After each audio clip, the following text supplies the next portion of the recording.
Mr. Arun Malin, Vice Chairman and Managing Director, Armada Limited. Guests of honor, Mr. Suresh Kalpati, CEO, Veranda Learning, co-founder, Kalpati Investments, AGS Cinemas and Entertainments, and Ms. Vanitha Venugopal, CEO, Tamil Nadu Technology Hub, and Head Incubation, Startup TA, our Principal, Dr. Sister Stella Mary, and Sister Judith Anita Gonzalez, Secretary, Stella Maris College, into our midst. The collaboration between education, industry, and society are so complex and dynamic that simplified explanations cannot possibly give an adequate account of them. This remark is valid for the tasks which education assigns to industry and industry to academia reciprocally. There has never been a time of greater promise or greater peril like now. Therefore, in academia, we build bridges to connect knowledge, understanding, and progress by exploring the next big thing. Good morning and a hearty welcome to ICON 2024, an Academia Industry Connect. We begin this inaugural session by invoking God's blessings through a prayer song rendered by the students' choir.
I request our Secretary, Sister Judith Anita Gonzalez, to kindly lead us in prayer.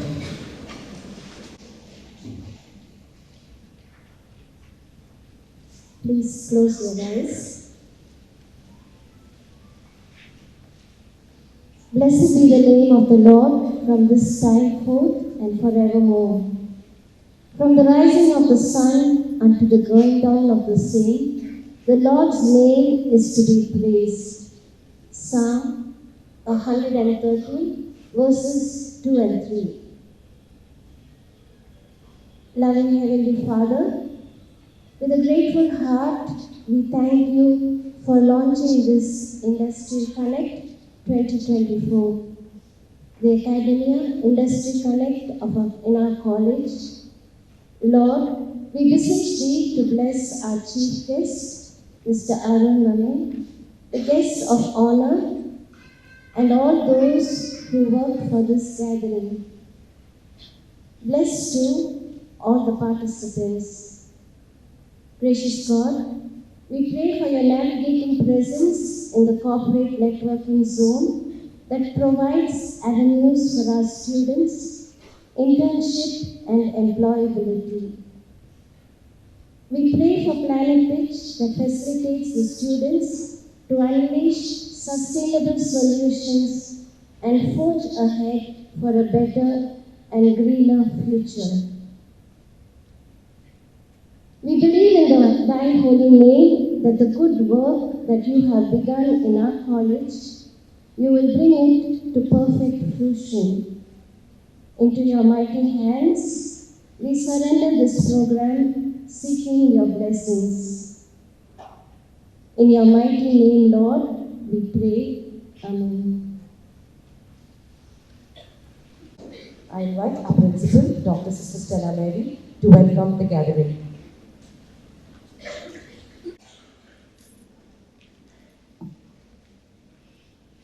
Good morning. Good morning and welcome to Stella Maris College Industry Connect, SMC Icon 2024.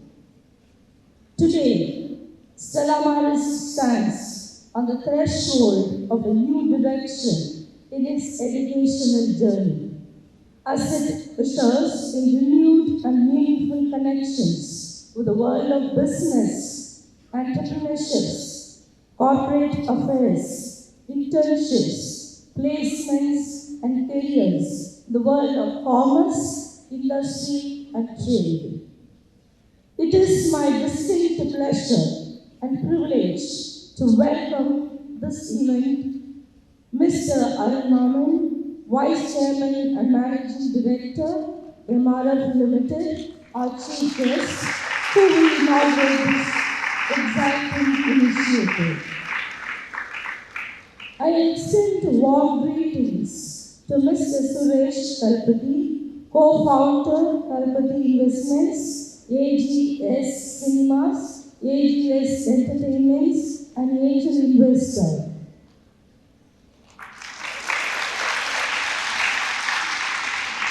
And Ms.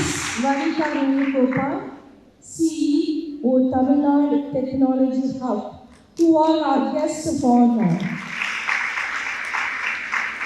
Thank you for taking time out from your busy schedules to come here today to share your experiences and offer advice to our young students who aspire to enter the field of business and enterprise.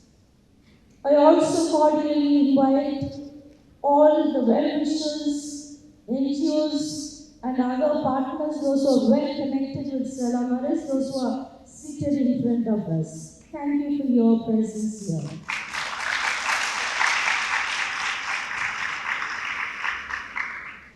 The many conversations that will take place on campus over these 2 days, including the corporate networking event at the Open Air Theatre, will enable students to learn firsthand about the world of opportunities open to them beyond the campus. This novel collaborative endeavor promises to reach the approaches of both higher educational institutions and industry in knowledge creation, skills development, and enhancement of competencies. It is our goal to enable efficient and effective direction towards industry and academic innovation through shared efforts between industry and academia. This is essential if we need to build a collective future in both areas of human endeavor. I would like to take this opportunity to welcome and thank all the speakers for the various sessions. Your presence here today makes a huge difference to the students of Stella Maris and other like-minded institutions who are looking forward to listening to your talks. I welcome the faculty members, students of other institutions who are here with us today. Thank you for making it possible to attend our college initiative. I am sure there will be many useful takeaways from this two-day event. This will enable us to create meaningful, relevant, and useful links between the two, hitherto disparate worlds of academic and industry.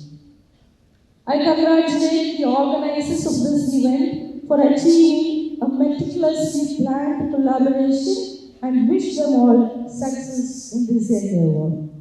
It is my sincere hope that each one of you participating at these various sessions finds his or her place in its constantly evolving universe spanning two or more realms of life experiences. Thank you and God bless.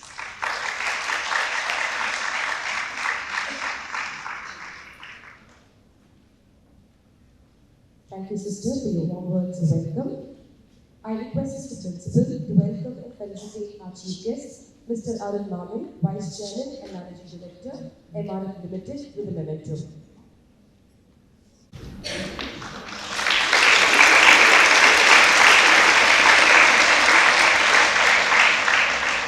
Thank you, sir. I request Mr. Julie Anita Gonzalez, Secretary, Stella Maris College, to present the memento to our guest of honor, Mr. Suresh Kalpati, CEO, Veranda Learning.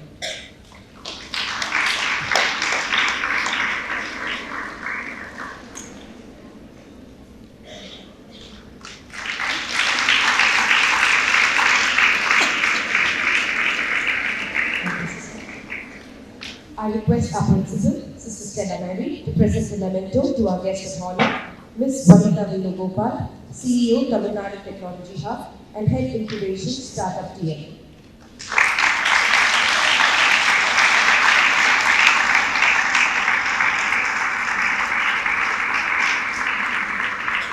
Thank you, sisters. I invite Dr. Vidya Srinivasan, Associate Professor, Department of Commerce, to present an overview of ICON 2024.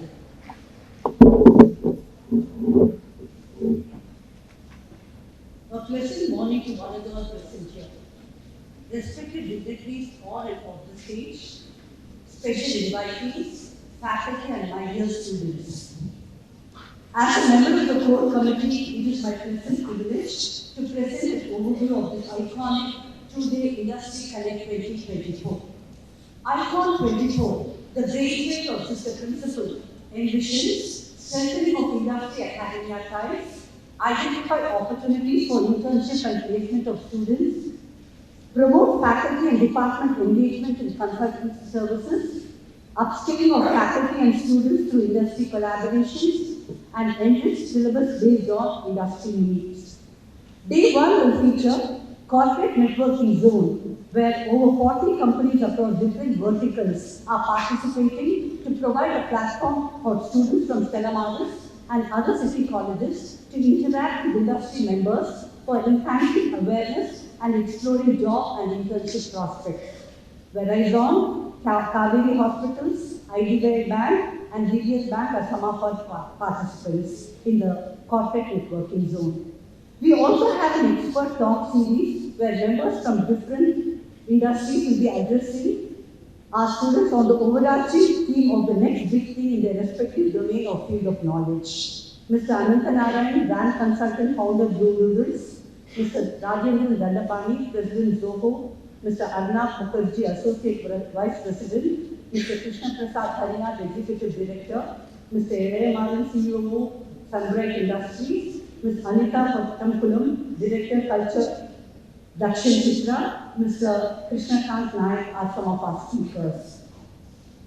We are also delighted to sign MOUs with our industry partners, which is one of the outcomes of ICON 24, substantially benefiting and enriching both academia and industry. The second day will feature a tripartite conclave where pan-Indian representatives from government, industry, and heads of institutions of higher learning will deliberate on best practices and measures to enhance and strengthen industry academia ties and how government can be a catalyst for the same. Ms. Innocent Vidya, IAS, LD, Tamil Nadu Skill Development Corporation will represent the government, and the discussion will be moderated by Mr. Nagarajan, Alumni Community Chair, Professor, IIT Madras.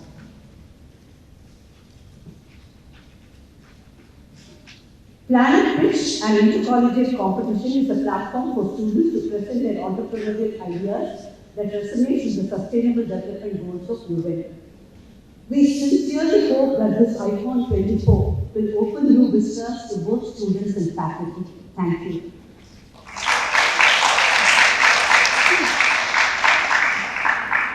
Thank you, ma'am. I call upon Dr. Faustina Joel, Assistant Professor, Department of Computer Science, to introduce our chief guest, Mr. Arun Maman.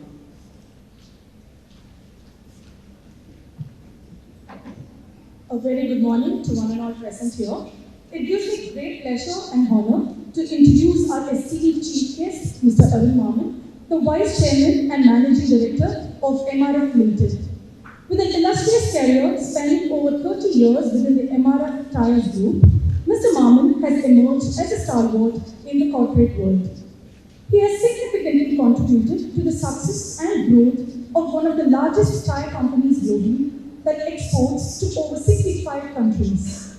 His directorship extends beyond MRF Limited, encompassing various group companies and other organizations, showcasing his diverse and impactful leadership. Notably, Mr. Maman serves as the chairman of Fun School India Limited, the #1 toy company in India, where he has brought innovation to the world of child and family entertainment with higher standards of quality and excellence. Furthermore, Mr. Maman's involvement in MRF Corp Paint Division shows his versatility in overseeing the manufacturing and marketing of a wide range of decorative and specialty paints. His leadership extends globally, being on the board of MRF SGPT Limited, MRF International Limited, Chennai Wellington Corporate Foundation, and few more.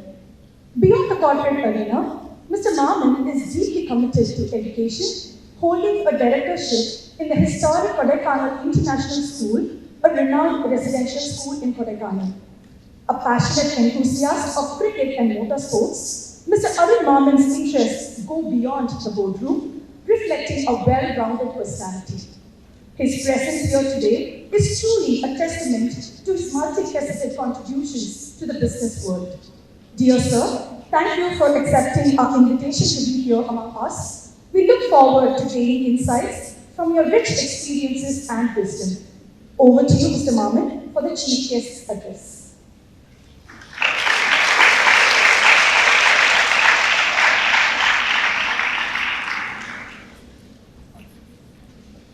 Good morning, ladies and gentlemen. It is indeed my pleasure to address you all on this iconic day. My sincere appreciation to the college principal, Dr. Stella Mary, and the entire team to have organized this ICON 2024 with a vision to connect industry and the academia. Collaboration is the key to success in any organization. MRF as a corporate is strategically aligned to promote and enhance the development in education in the best possible way. MRF Tires has prioritized a number of initiatives for development ranging from healthcare, education, rural development, to safe drinking water, skill development, sports training, and environment and social equity. The collaboration between the industry and the academia is not just about sharing resources. It is about combining the strength of both the worlds to drive progress, foster talent, and to address the most pressing challenges. I would like to highlight some ways in which industry can collaborate with academia effectively. Joint research initiations, pooling resources, expertise, and faculty between organization and academia institutions can lead to a groundbreaking discoveries, technologically advancement, and development of new products and services that benefit society as a whole. Offering internship, co-op programs, and work-study opportunities allow students to gain real-world experience while contributing to industry projects. Such programs give companies access to fresh and diverse talents. Establishing research centers focusing on specific areas of mutual interest such as artificial intelligence, biotechnology, or renewable energy can help to drive innovation, facilitate knowledge sharing, and serve as a hub for interdisciplinary collaboration. Collaborating with industry partners to license and commercialize the intellectual property generated by academic institutions can benefit both parties and the society at large. Organizing workshops, seminars, conferences to educate the faculty on negotiation, commercialization, intellectual property, and technology transfer. Industry can collaborate with academia to develop customized training programs, workshops, and execute education courses that address the evolving needs of professionals to tackle the fast-paced, technology-driven world. Establishing advisory boards or joint governance structures that include representatives from industry, academia, and the government can help guide research priorities, allocate resources, and ensure accountability. ICON 2024 is a commendable initiative. I would be interesting to see how it rolls out to explore the process that will foreground the significance of industry, academia cooperation in a wider context such as regional development, entrepreneurship, sustainability, and innovation and ecosystem. The collaboration between industry and academia is always beneficial and imperative for driving innovation, advancing technology and knowledge, and addressing global challenges. ICON 2024 has initiated an important step in planning the collaboration, and I hope it will be the near future established as a firm and a positive nexus between the industry and the academia. My heartfelt best wishes to the entire team once again. Thank you.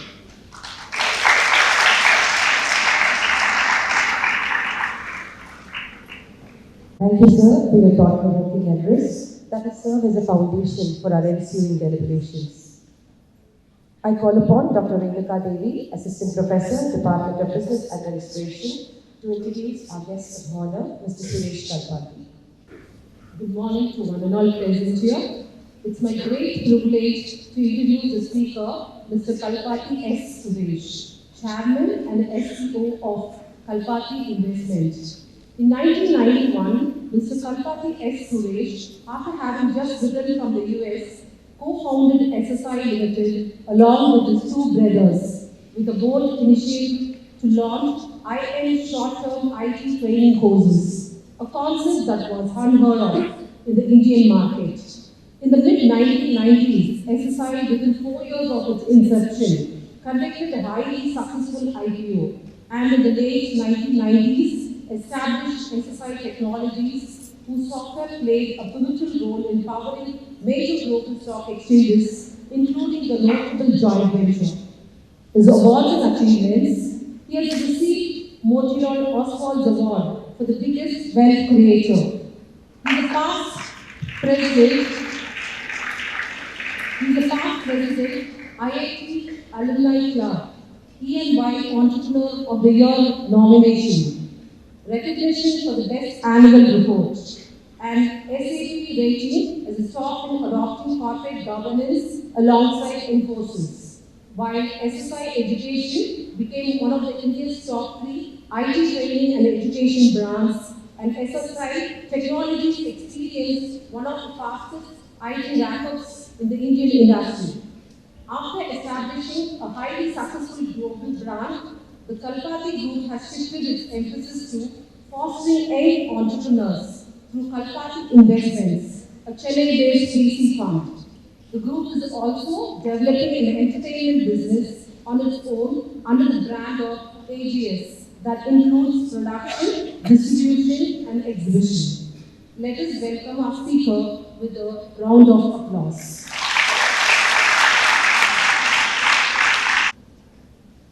Thank you. It's my honor to have been invited to such an iconic event, and it's my pleasure to address all the participants who are coming today. A very good morning to all of you.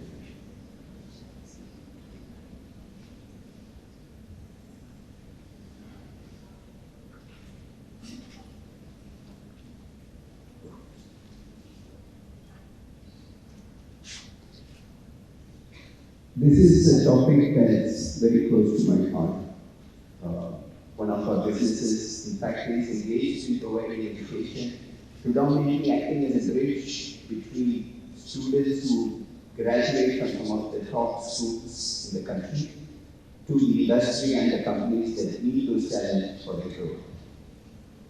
In fact, I would sort of want to hark back close to 1,000 years ago, and that's why I sort of we use whenever we talk of an industry academic connect. The concept of a university itself came from very old medieval Christian settings. It was Pope Gregory VII in 1079 who passed the papal decree, which created the universities that we see today.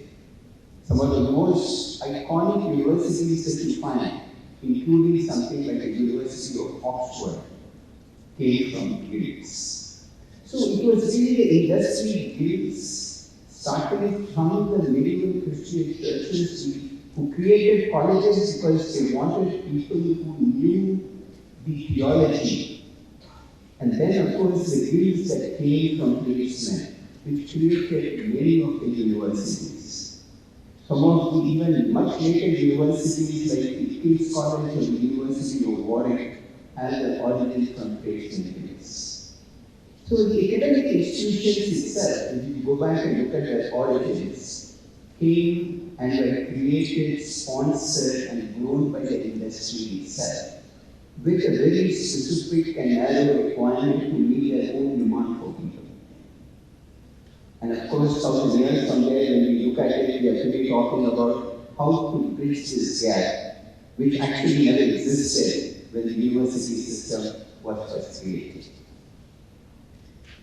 There are a couple of facets that I want to talk about today.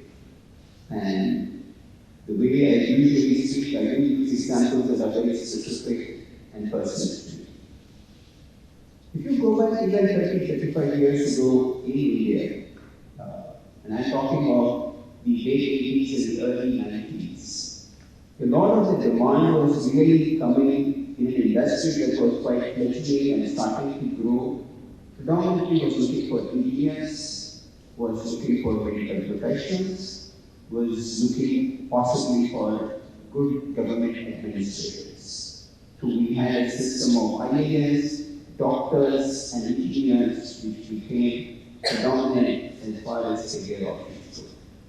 And so finally the first connection happened was with the engineering and the medical colleges that were finding it not so difficult to find options for working with industries.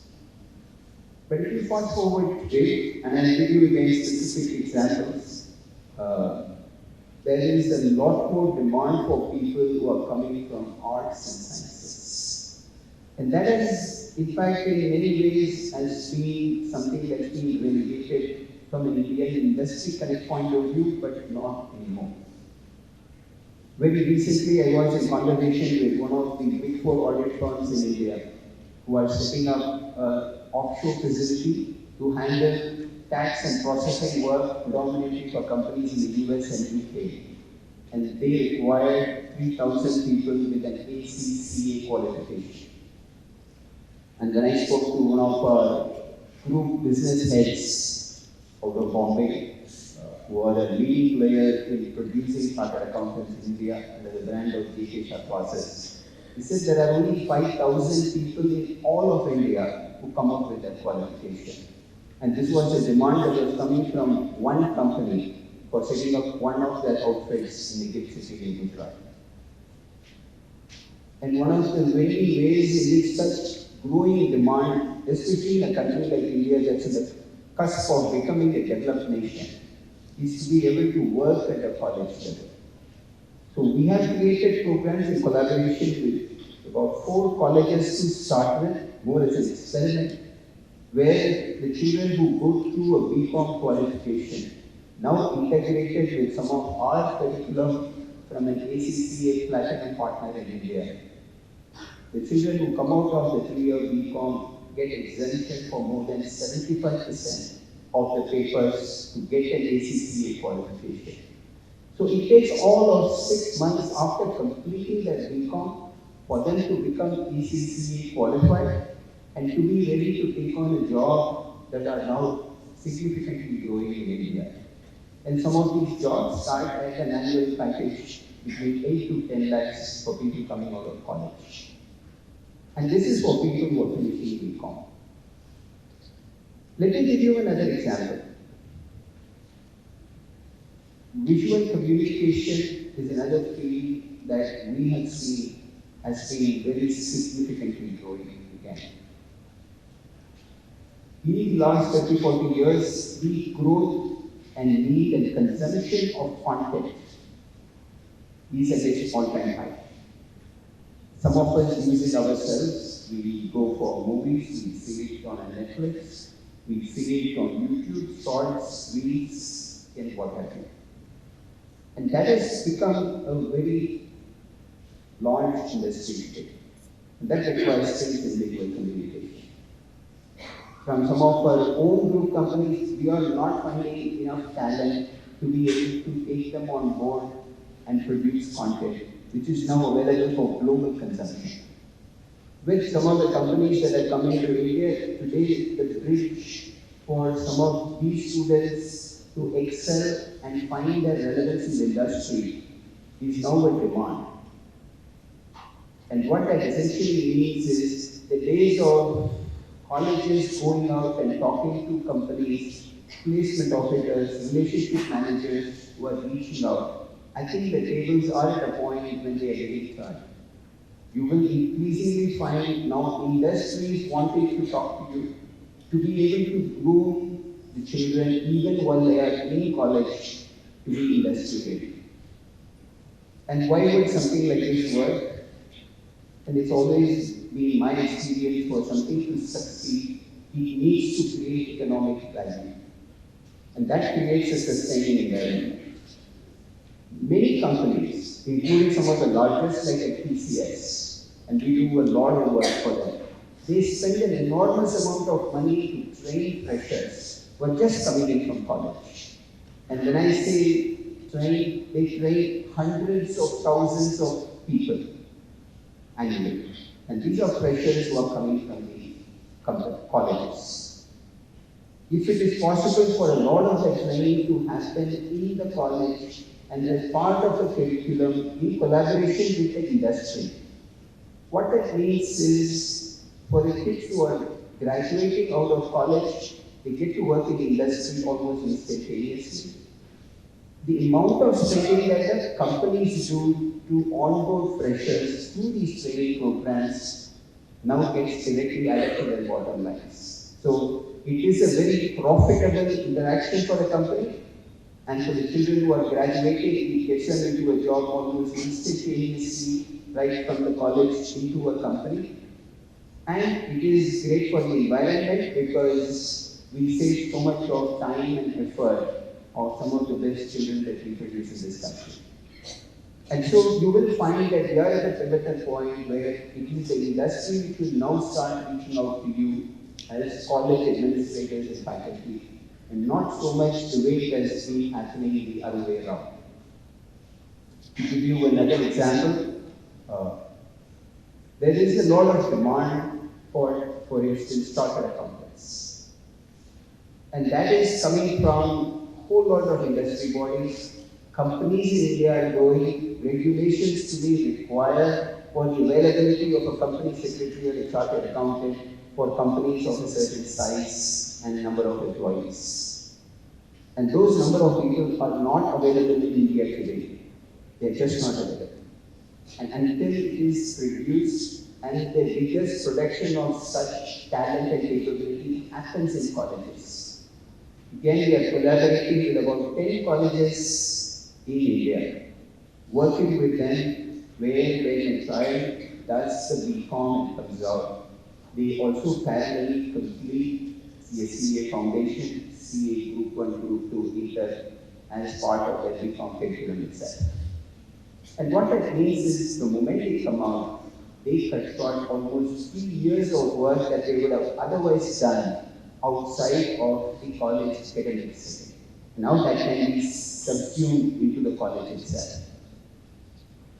All of this points to a direction where we need to go back and understand where the universities came from. The universities got created 1,000 years ago by the demand of different areas of work, whether it was the church or the tradesmen guilds, which actually created the universities. And I think it is time that we go back and revisit, understand the origins, and use that to drive our connect with the industry and the academic institutions. Thank you once again for giving me an opportunity to be present and giving me my input.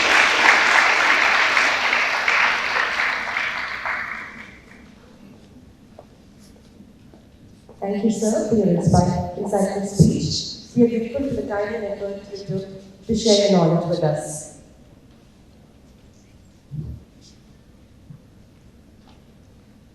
I call upon Dr. Vidya, Assistant Professor, Department of Commerce, to introduce our chief guest, Ms. Vanitha Venugopal.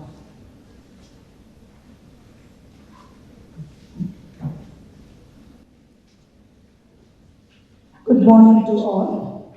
It is with great pleasure I introduce to you our guest of honor, Ms. Vanitha Venugopal.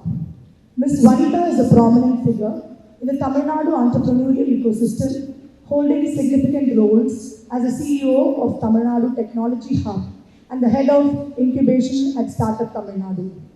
Her leadership positions underline her expertise and commitment to fostering innovation, technology, and entrepreneurship within the region.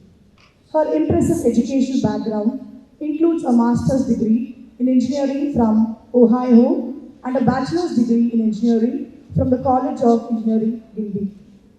By earning an executive MBA from Stanford, she improved her abilities and expertise even further. She was instrumental in advancing digital disruption and business strategy in several industry verticals during her tenure as director at Dell Computers.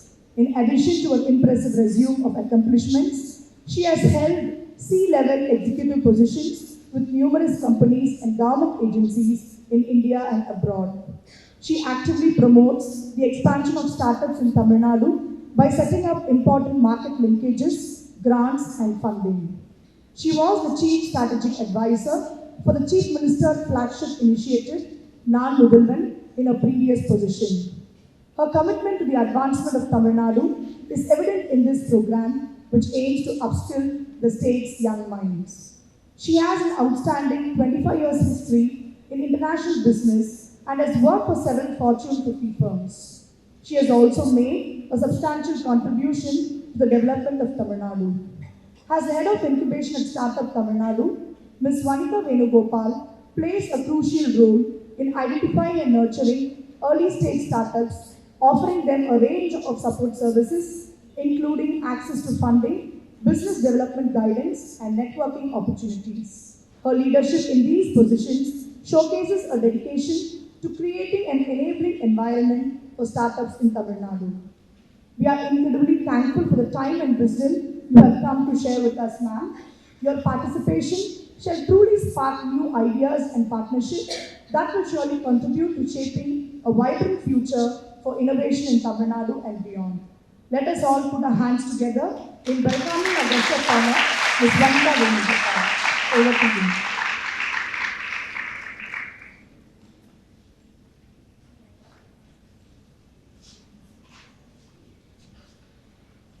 I just needed this too. Good morning, everyone. It's an honor and privilege to share this moment with you. I want to thank Dr. Salamaris for inviting me to be part of this. Of course, Mr. Suresh Kalpati gave home my award in the last couple of years when I was working as the Chief Strategic Officer for Nan in their relentless pursuit in the field of skilling and reinventing how things are done, just not in the state of Tamil Nadu, which is across the boundaries. And my dear faculty, as well as my really dear students, it's such a privilege, and I'm really happy to be here. So, what connects us in this space today, as we all come together as students, faculty, as well as industries? What is the common purpose? If we pause and think, it is education, specifically higher education. As the report was recently released, again, I have to wear my government hat, pardon me, the GER or the course enrollment ratios they call it, is 49% for Tamil Nadu, trailing behind Chandigarh, which is again twice the national average, trailing behind Chandigarh and Pondicherry, Delhi, but we're doing quite well. But when we just look at Tamil Nadu as a state, we have done quite well when it comes to the diversity, how we have done this. 49.8% males and 48.2% female are in the higher education sector. What that means is after 12th grade, so much percentage have actually gotten into higher education. So you're actually one of the privileged lots. And this institution has done tremendous work in so many years in making sure the young minds of women are being empowered, because the economic of any country or any state eventually or the world can improve only when more and more women get into the, just not the workforce, basically contribute what they have into the society. So having said that, the students who are gathered here today understand that education is a major component in their lives, so they've taken a decision and a choice, either supported by their parents or you could have done because you wanted to be here. And the path of a better self, the path of positioning yourself to make your dreams a reality. So, what are the opportunities? Right now, like Stella Meris is located in Tamil Nadu, so let me just focus on the state. What are the opportunities, since we are talking about industry, academia connect? What are the opportunities as students you have once you graduate? And I'm talking about any discipline. You could be a psychology discipline, you could be a history discipline, you could be a commerce. Let's be agnostic about what discipline you graduate out of. So what are the opportunities as a state Tamil Nadu offers, right? You know that there is a thriving IT industry closely following Bangalore and Pune in Tamil Nadu. Then we have a robust manufacturing hub, tops the country. However, we know that challenges exist. Balancing industrial growth with sustainable practices becomes very, very crucial. And I'll get to it, how do we address that? Educational advancement, particularly in skill development, focusing on emerging technologies present opportunities as we can better address any unemployment that always remains a challenge. So how do universities, which are liberal arts, address technological development in the emerging technologies? How do we make sure it becomes weaved as an integral part of your curriculum? And Mr. Kalpati rightly said, how they are already, working with universities in the commerce space, how we can, cut short much of the training because it's already built into the curriculum. So similarly, how can this university can think about ideas where they can use certain emerging technologies which will better the efficiency of your job as you come and graduate out of college, and what are the industry gap is looking at. So industries are looking at certain gaps and how you can fulfill it while the students are in the curriculum. In my whole career of 25 plus years, I've never seen a technology get adopted this fast. As soon as ChatGPT was announced in November 2022, there has been a craze about what generative AI can do. How many people here, just raise a hand quickly, have used ChatGPT? Pretty much 100% looks like, right? So we are not talking about plagiarism here, where we are, using content, but the kind of usage, I really like it. So how do you not just using ChatGPT to create your content or do your homework? We are not talking about that. How do you become someone who can actually contribute into the ecosystem which is developing so fast? That's what we are going to address here. So how should universities prepare for the impact and the changes that may not even be anticipated, right? So one of the things is identify and appoint a leader, or we call it the spots, in the university that has a vision of the AI initiative. How can AI help history students? What can be done? How AI can be integrated into psychology stream? How AI can be integrated into the commerce stream? Do we need an element of data analytics? Do we need an element of data mining? Do we do it in a very high level, foundational courses maybe, right? So something to consider. Identify and appoint a committee, internal and external. So that is something that has come up as a very good model, and even as an incubation head CEO for the technology hub of Tamil Nadu, one of the way that we have come together is a PPP partnership, right? So we need academia, we need the industry, and we need the government support. So so we have an executive committee that advises us because, we are not all know all. So we have industry experts telling us this is the right direction. In manufacturing, this is AI is used.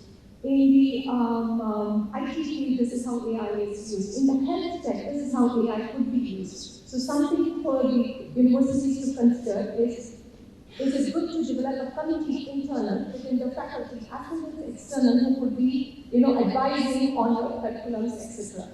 Similarly, develop AI competencies including Gen-related skill for students, not the use of Gen I, but how can they, as I said, contribute into the ecosystem building. That means there are a lot of tools that could be used to self-prep yourself. So that would be something, as a COE that we call that we are developing in many universities in Tamil Nadu, just for engineering, because there is a myth that engineering students are the ones who are supposed to be good at technology, but I think that is absolutely not the case. The liberal arts students in the US do more technological advancement in the design space because it's all about creative thinking, and I think liberal arts students have a great edge over that. So please make sure that you look into that aspect. The last one is building capacity for teachers and researchers. So the most important is the faculty development program, because these are the key things that we had kind of integrated when we ran the statewide learner development program. Faculty development program. The faculties have to be empowered so that they can give the best back to the students. So now, as an innovative head, I have to ask you a question. What would you do if you weren't afraid? We all have ideas. I'm sure every single person in this room has ideas, right? So we have ideas about the future, what we can accomplish, etc. So please make sure there should be no holding back. The message I want to say is making college a place for ideas and innovations to nurture. So if this college already has an innovation and entrepreneurship development cell, excellent. As a Tamil Nadu government, we will be very happy if you come and want to, any support services you need. If not, please think about setting something up, because we want young minds to define success in their own terms where ideas flourish, and we have been seeing lately that they grow and that leads to innovation. So I will end this with just one last line. collective genius is the only way we can change the world. And coming from different disciplines, collaborating with each other is the only way that we can innovate, integrate, as well as, that leads to success. Thank you again, and I wish you guys all the very best.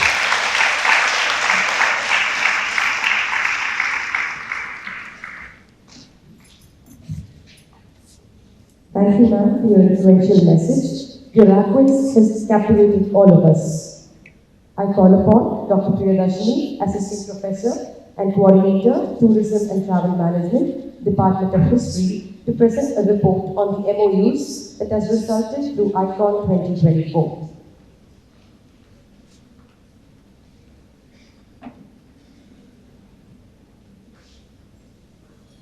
Good morning all. Memorandums of Understanding between Industries and SMC is a multifaceted initiative which promotes partnership for mutual benefits. Partnerships aid in connecting the dots between the theoretical concepts learned in academic settings and the practical implementations in real-world scenarios. It allows for the exchange of expertise, resources, and ideas. Through joint efforts, both entities can drive technological progress, foster innovation, and create new products or solutions. The ICON 2024 inaugural session has flagged off the industry connect with academia with a significant development of the signing of MOUs. SSC has signed an MOU with CIMYI, Young Indians, a movement for Indian youth to converge, lead, co-create, and influence India's future, as an integral part of the Confederation of Indian Industry, CII. Through memorandums of understanding, a networking platform is established which brings together academic and industry experts. This network can pave the way for alliances, mentorship initiatives, and the sharing of knowledge, thereby nurturing a more interlinked and mutually supportive environment. It is indeed a pleasure for me to extend an invitation to our partners to sign the Memorandum of Understanding with our institution to promote the interface between the industry and education. I'm honored to invite Mr. Suresh Kalpati, CEO, Veranda Learning co-founder, Kalpati Investments, AGS Cinemas, AGS Entertainments, and Angel Investor to sign an MOU with SNC. I also invite our principal, Dr. Sister Stella Mary, MNM.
Thank you, sir.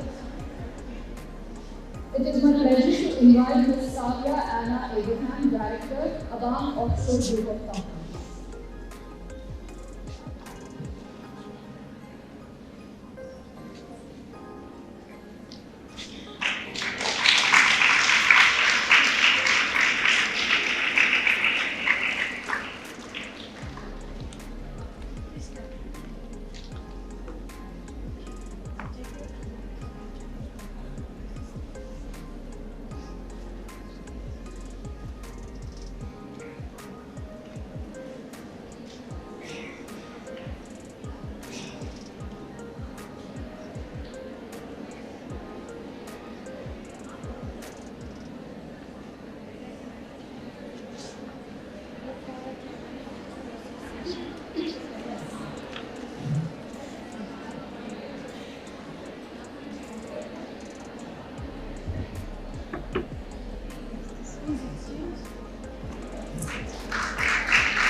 Thank you, Ms. Sadia. Students are expected to remain silent. I'm happy to invite our partner, YI, to take the stage.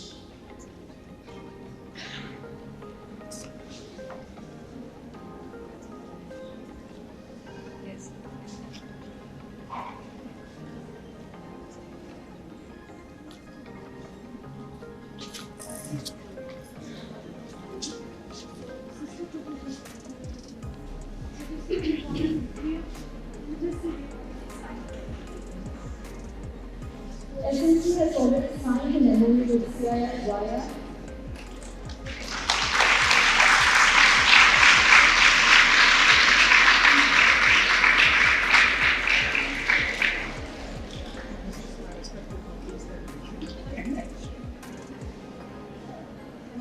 Thank you, Vaya. I'm privileged to invite Professor Sridhar Narayan, CEO, Grand Alliance for Management Excellence and Consulting, DAY.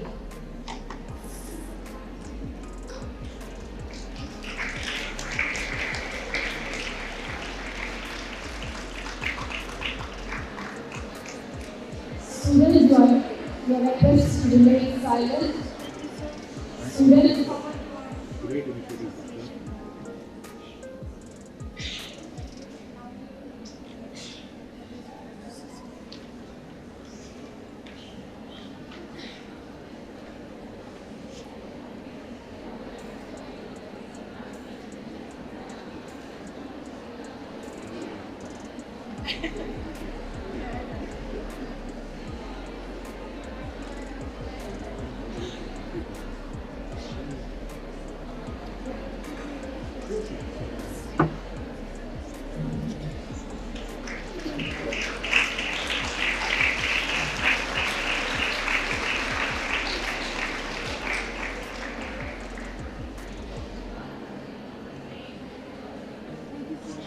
thank you, sir. I now invite Mr. Shanmugha Devi, Managing Director, Sunlight Industries Private Limited, Chennai.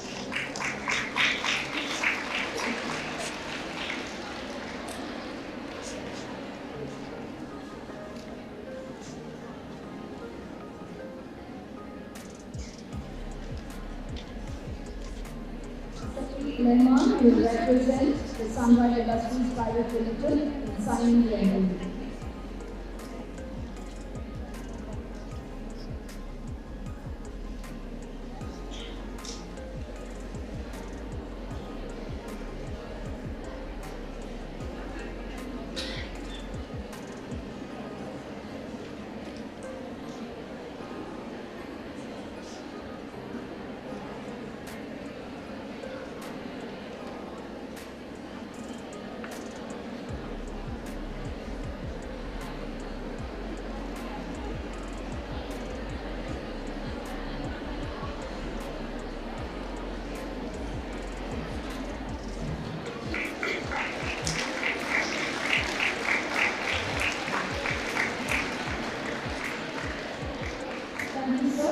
I now extend my invitation to Mr. Fawaz Hussain, Managing Director, Baystar Solar.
Thank you, sir. I now invite Mr. G.K. Sherrill, HR and Brand Manager, PNL Foods Private Limited, Sadar, to take the stage.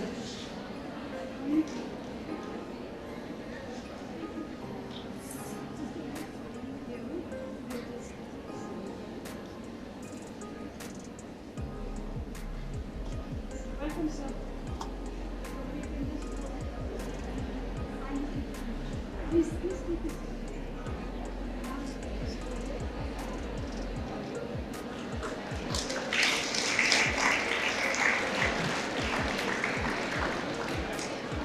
Thank you, sir. I am happy to invite Ms. Anil Begum, Director, AAL Foods Private Limited, Haiku, to take the stage.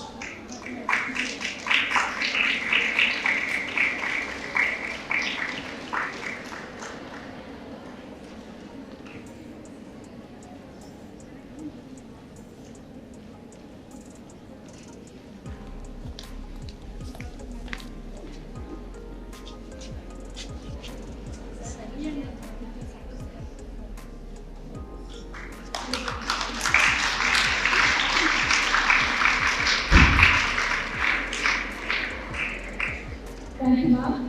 I now extend my invite to Mr. Amit Yadav, Brand Manager, Chennai, Chettinad Products Private Limited, Rajali, to take the stage.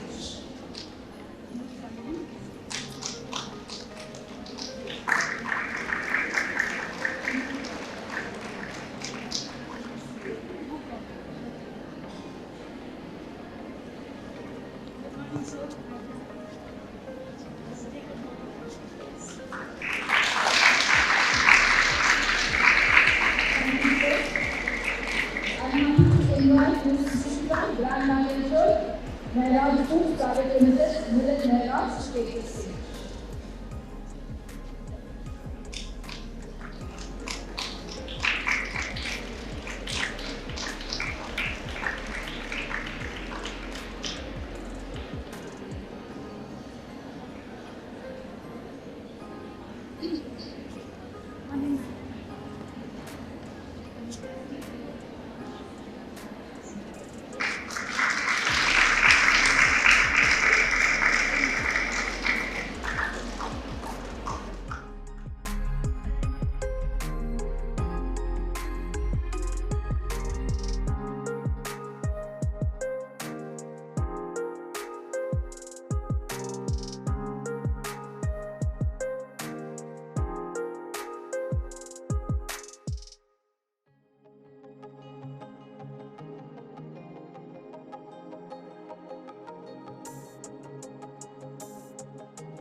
Thank you, sister. We are proud to announce our prospective partners, Madras Chamber of Commerce and Industry, Cyber Intelligence Academy, Chennai Chettinad Products Private Limited, GRT Brand Royal Foods, Purnata, Cartlos Healthcare, Digital Banking System, Urbasis Sumit, Greater Chennai Corporation's Solid Waste Management, Concessionaire, Zones 9 to 50, and Apollo Hospitals. The MOUs between industries and SMC serves to create synergies, enhance educational outcomes, and contribute to a win-win situation, whereby both the parties involved are mutually benefited. Thank you all.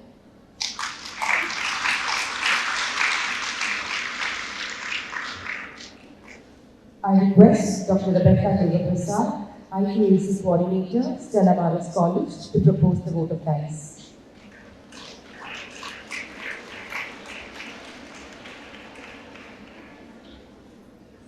The vision of ICON 2024 goes beyond this two-day event.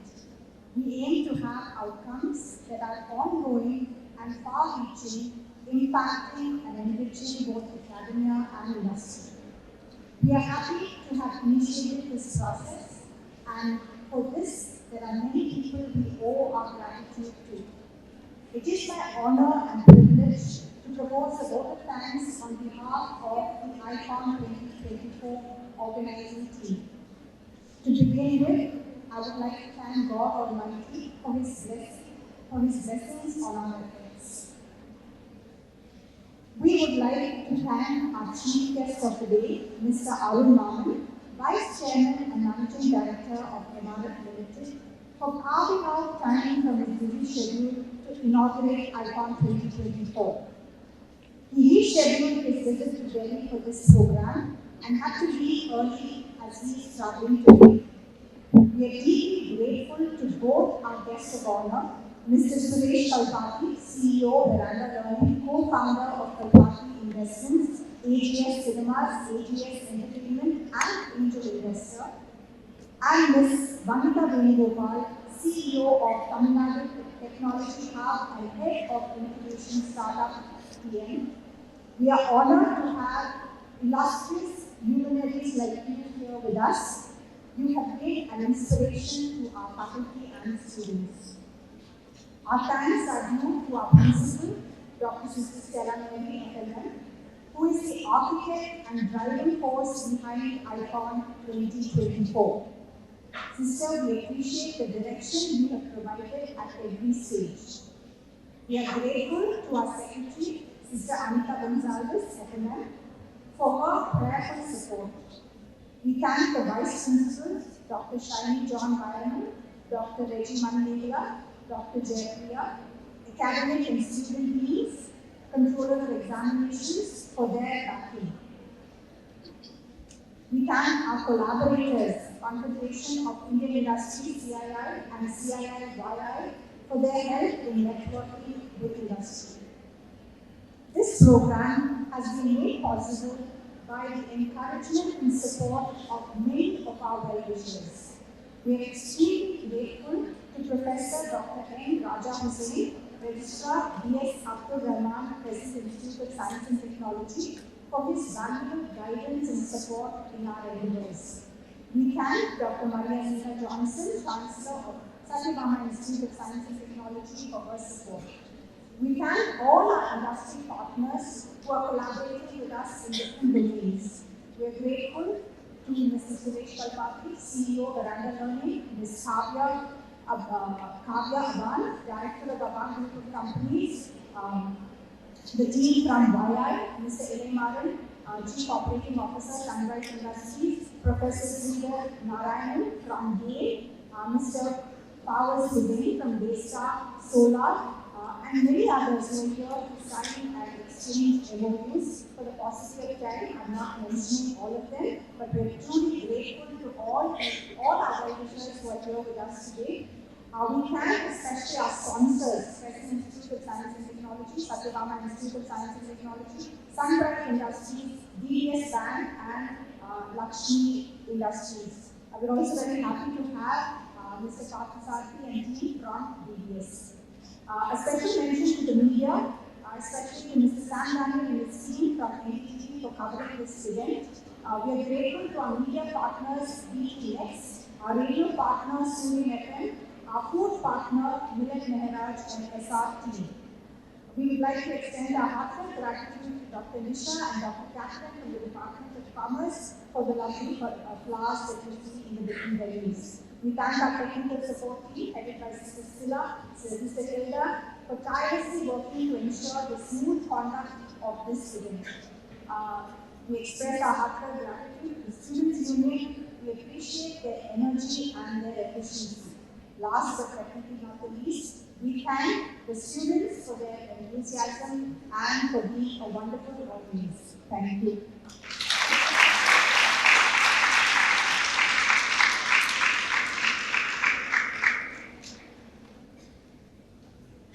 We request the dignitaries and the participants to proceed to OAT for the inauguration of the corporate networking zone. Thank you.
that you spend here will nurture you to understand design interventions faster, implement interventions faster, gather resources faster, etc.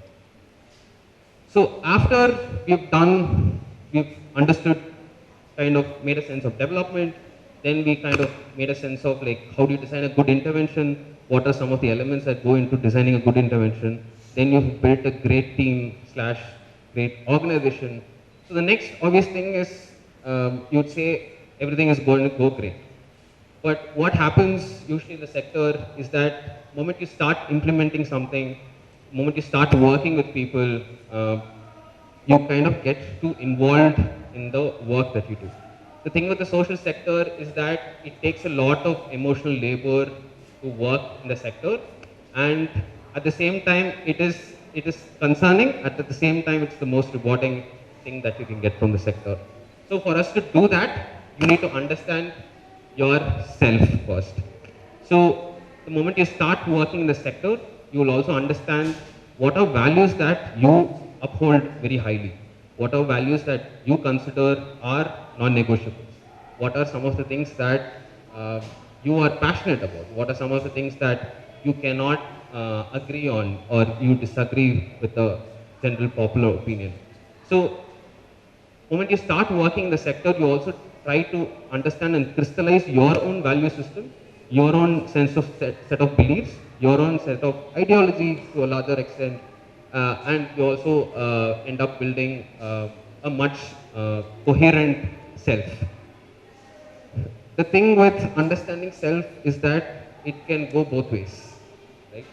You either become too depressed working with the people and because nothing is moving, no change is happening. Because social change process is a complex process. It takes years and years together, sometimes even generations together. You may not see the impact in your lifetime. So it takes a lot of grit, it takes a lot of courage, it takes a lot of passion to stay the course. For that, you need to understand yourself really well, right? So let's say a professional has built all of these dimensions and has become like a good development sector professional. So the moment you come to that sense of awareness, the next thing that you will encounter is the people currently working in the sector, right?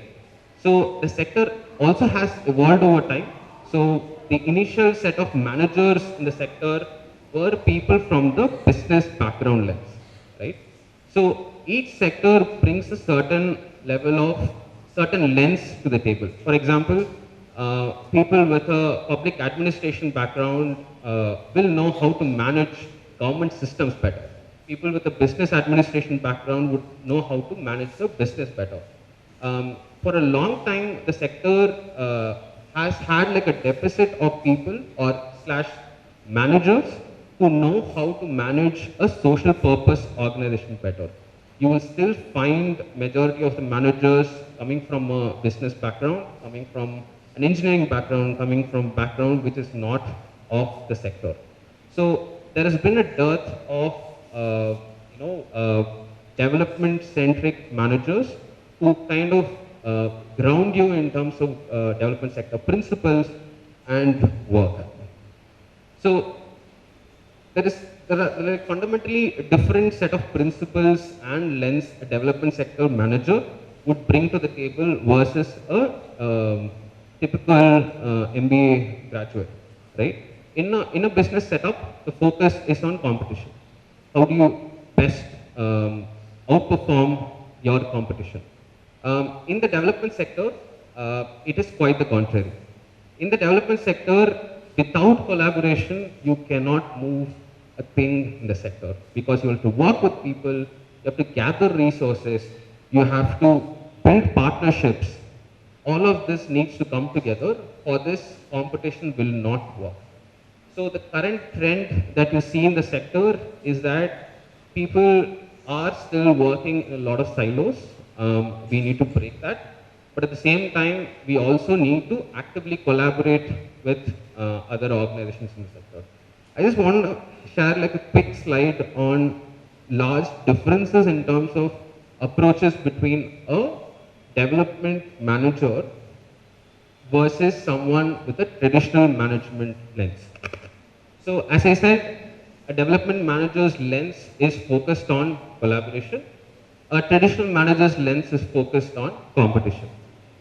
That's one of the major core differences in terms of how a development manager development sector work versus how a traditional manager approaches the development sector work. We are also constantly trying to root ourselves in values if you're working in the development sector. But in the corporate sector, most of your values look very different. It is very metrics based, it is looking at efficiency, it is looking at costing, etc. etc. It's not a bad thing, it's just that the context is very different in the development sector versus in the corporate world. Um, Both require passion, I don't disagree, but in the development sector, at least I cannot, I would be lying if I tell you you will have a luxurious life in the development sector. But the trends have been really positive in the sector where now organizations are advocating for much better pay compensation structures, much better benefits, etc. for people working in the sector. So a decade back, you would someone who is moving into the sector would just look at passion and kind of work that they want to do in the sector. Now you have professionals who can come in the sector, who can thrive in the sector, who can also make a very good, comfortable life in the sector. And the trends are also changing in the positive direction in the sector.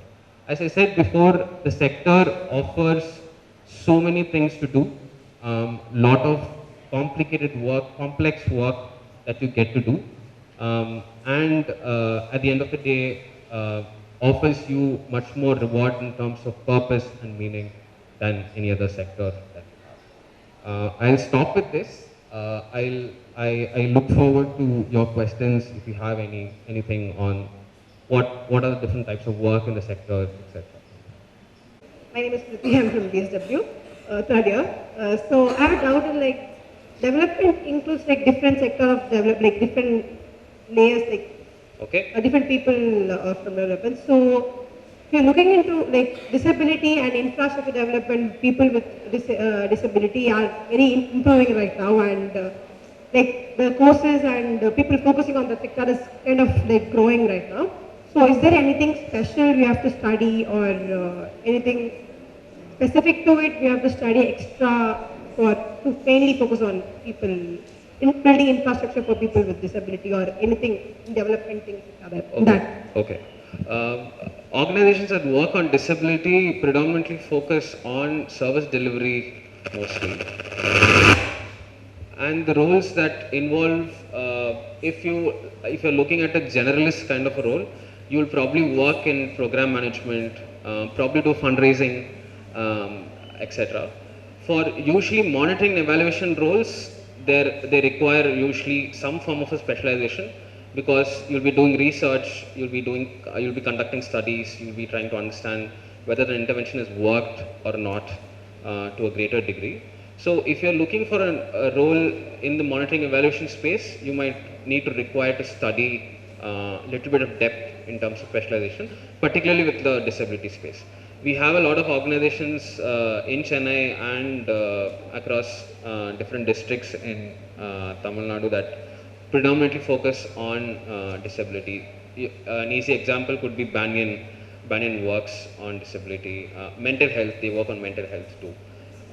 There is a federation called Vasantham in Tiruvallur. It's a very large federation of people working towards the handicapped. So you could probably connect with them, kind of volunteer to understand the kind of work that they do. But most disability organizations, if you're looking at a monitoring and evaluation space, then you need to have some form of specialization. Thank you.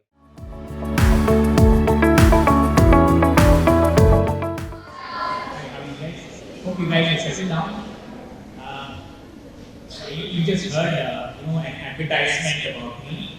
What I'm going to do next is to talk about the real story behind it. Advertising is different, real story is different. You take the best aspects and talk about in advertising. So I'll start off with my life story.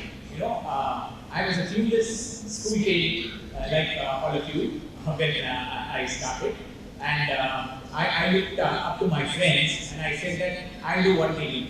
And many of my friends said, like all middle class people, they write the IIT entrance exam.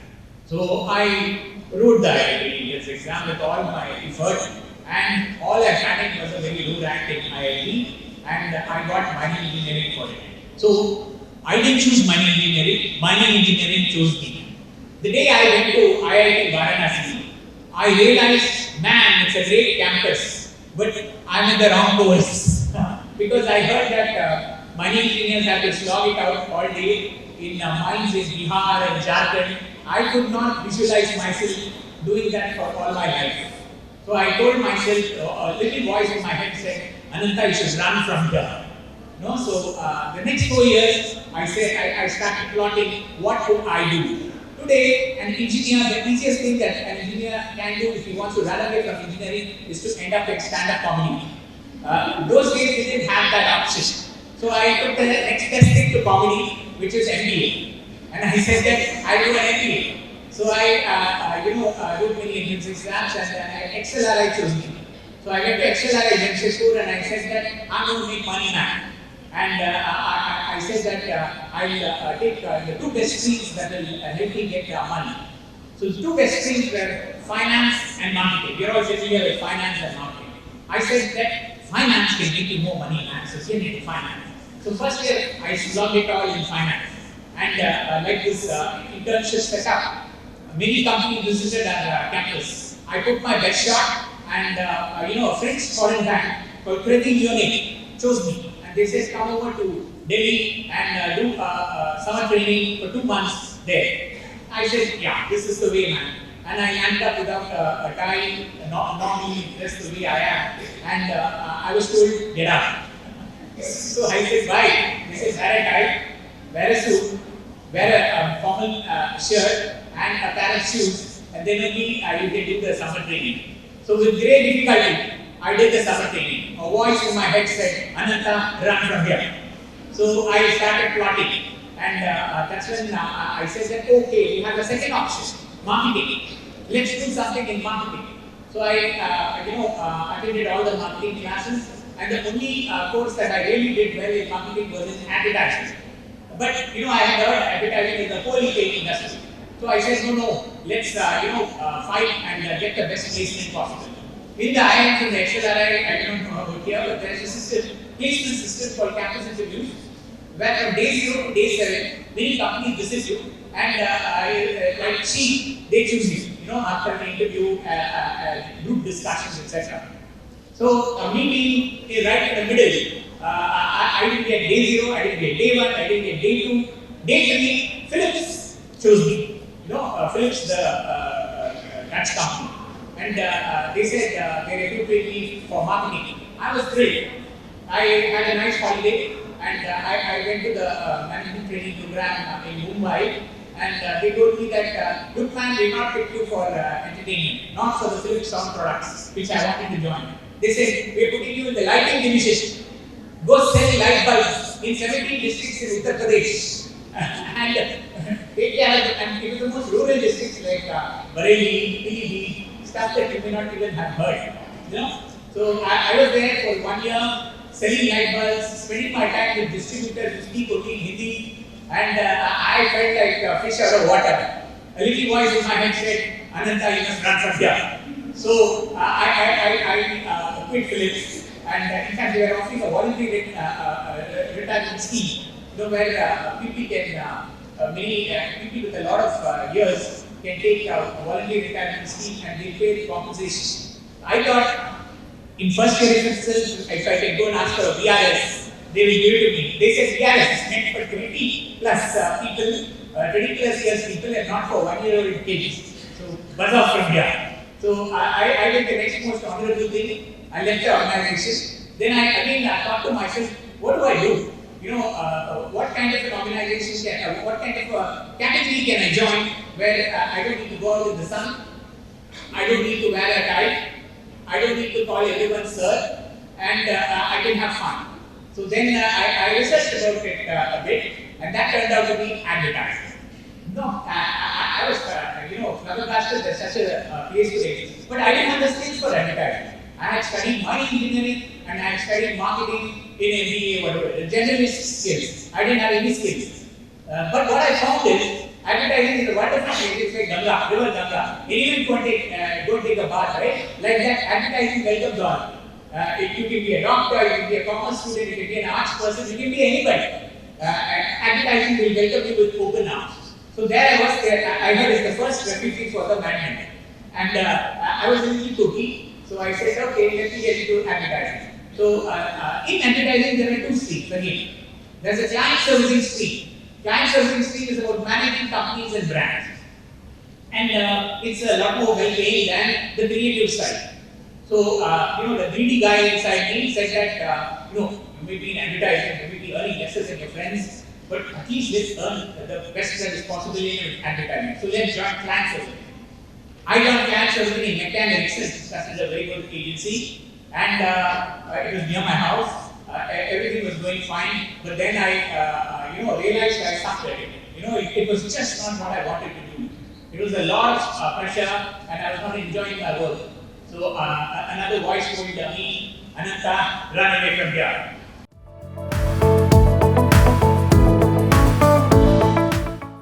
Here are 12 skills that I think you should obsess about, because these aren't going to expire as long as humanity learns to work with others in the same way.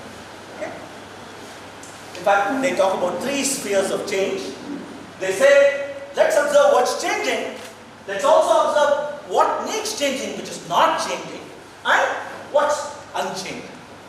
They observed all these. They interviewed thousands of entrepreneurs, employees, parents, missionaries across the world. Australians, they both are.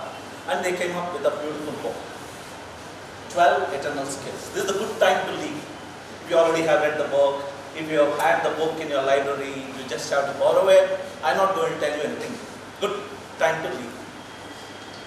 I just offered every one of them. Attendance will be given. You don't need to feel forced to sit. You were in late, so if you want to leave. Attendance will be given. You still want attendance. 12 skills to future-proof yourself, your team, and your kids. He divides them, she divides them into 3 buckets.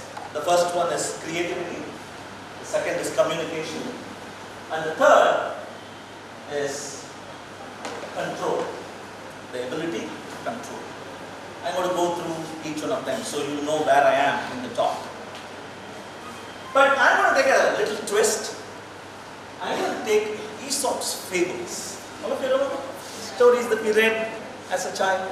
Probably we even read now, nothing wrong, great moral tales. I'm going to use this as my backdrop, and I'm going to try sharing each of those 12 lessons with you. Let's start with creativity. The first is insight. You know this story, the straightforward story of the thirsty crow. The water too deep, the crow understands that I can actually bring the level of the water up to my lips and beak and drink rather than me reaching for the water. And the key skill here is insight, because the first is it's looking for patterns. Where else has it seen levels changing? Something dropping, probably it saw rain drop and the water level rise. Probably it saw a flood come and the water level rise. So it looks for a pattern, and that's what we need to do. Pattern finding, pattern matching, looking for patterns where they are hidden is an amazing skill that will yield insights for you. Also, you have to vary the viewpoint. There is a stone. The stone is outside the box. To understand that the stone performs a different function when inside the box is a varied viewpoint. Look, there was an amazing movie called Vantage Point. Virumandi, yeah? Or Rashomon, for example. Where the point of view is different and everything as the story unfolds, is different too. They call it sense making. We are in a world of chaos, a lot of signals hitting us, assaulting us from all directions. Once upon a time, our parents, our grandparents lived in a world where information was bliss. Today, information, we are soaked, we are immersed, we are drowning in information. So extracting insight from it, leaving out what's not needed, taking a different viewpoint, that is important. And who is going to teach you that? You have to, like the crow didn't go for insights class. You have to experience it. You have to expose yourself to various challenges, and that is the way forward. So that's the first lesson in creativity. Look for patterns, vary the viewpoint, and try sense making. Sense making is a key word, by the way. It's not a word that I came up with. You can Google, not right now. There is a website called How to Make Sense of Any Mess.com. There's a website like that. A lady, Abby Covert is her name. She's a user experience expert, an architect of user experience. And she has written a book. The whole book is available online as a website. How to Make Sense of Any Mess.com. And she's the one who came up with sense making. Nice word, no? Sense making, right? Even sounds nice. The second lesson is conversion. You remember this story? Kaka, kaka, ni or part, padu. Yes? All of you? Anybody who doesn't know, there are going to be some hard stories. These are easy ones. Some hard stories are coming, but all of you know this story? Okay. So in this story, what are the lessons we know? We first understand curiosity. The fox understands it doesn't, he doesn't need to look for his own food. He can steal. All he has to do is be curious. Who else already got food? That's the starting point. The second is, he generates collisions. This is the key word again. Collision doesn't mean two-wheeler and car crashing. Collision means an idea, an insight from one domain crashing with another idea, another organic generated idea from another domain. In music they call it jugalbandi perhaps. In cooking they call it, what do they call it in cooking? Chinese biryani. Huh? They call it fusion. Okay, fusion is a common word. In music also it's called fusion. So this bringing together of very completely, seemingly at the surface, unconnected points of view. What did the fox do here? The fox saw the crow with a donut or whatever. Which one? Whatever. With a vada in its beak. And what was the collision? The collision was, hey, the beak is not just for eating, the beak does something else also. Can I ask the beak to do that other thing, which is singing? So, Kaka, நீ அவ்வளோ பெரிய ஆளுன்னு கேள்விப்பட்டிருக்கேன், ஒரு பாட்டு அவுத்து விட. Right? That is collision. Are you always on the lookout for collisions? For that, you need voracious reading. There is an amazing book called Range. The book is called Range, and the book's cover, beautiful. The book's cover is a keychain with 100 keys in there. If you are running around with just one key in your keychain, it's like having one hammer in your hand. You look at every problem as a nail. Even a screw, you will try banging it in. You need a screwdriver for a screw. So the Range book, I forget the author's name, Range is the name of the book, and the book's cover is a keychain with 100 keys in them, each a different type of key. So the question is not what do you know, the question is what else do you know? Are you a psychology student? Okay. Do you know programming? Yeah? Are you a programming student? Do you know biochemistry? That is the question today. The question is, what are all the things? What else are you bringing to the table is the question I ask when somebody comes to me for an interview. Where in the ma? Where in the pa? Move it. Poro, nagre. Idu solli. Where in the? You think Angry Birds game a programmer did it? Without knowledge of parabolics? That's physics, yeah? Have you used translate.google.com? All of you? Tamil to English, English to Hindi, you have all done it? Do you think a programmer today, without knowledge of linguistics, comparative linguistics, எவ்வளோ deep field தெரியுமா அது? I saw a department board here called Department of Sanskrit and French. There you got it. Probably there is one person at least who is doing Franco-Sanskrit research. That is collision. Priyada, we need people who are colliding all the time.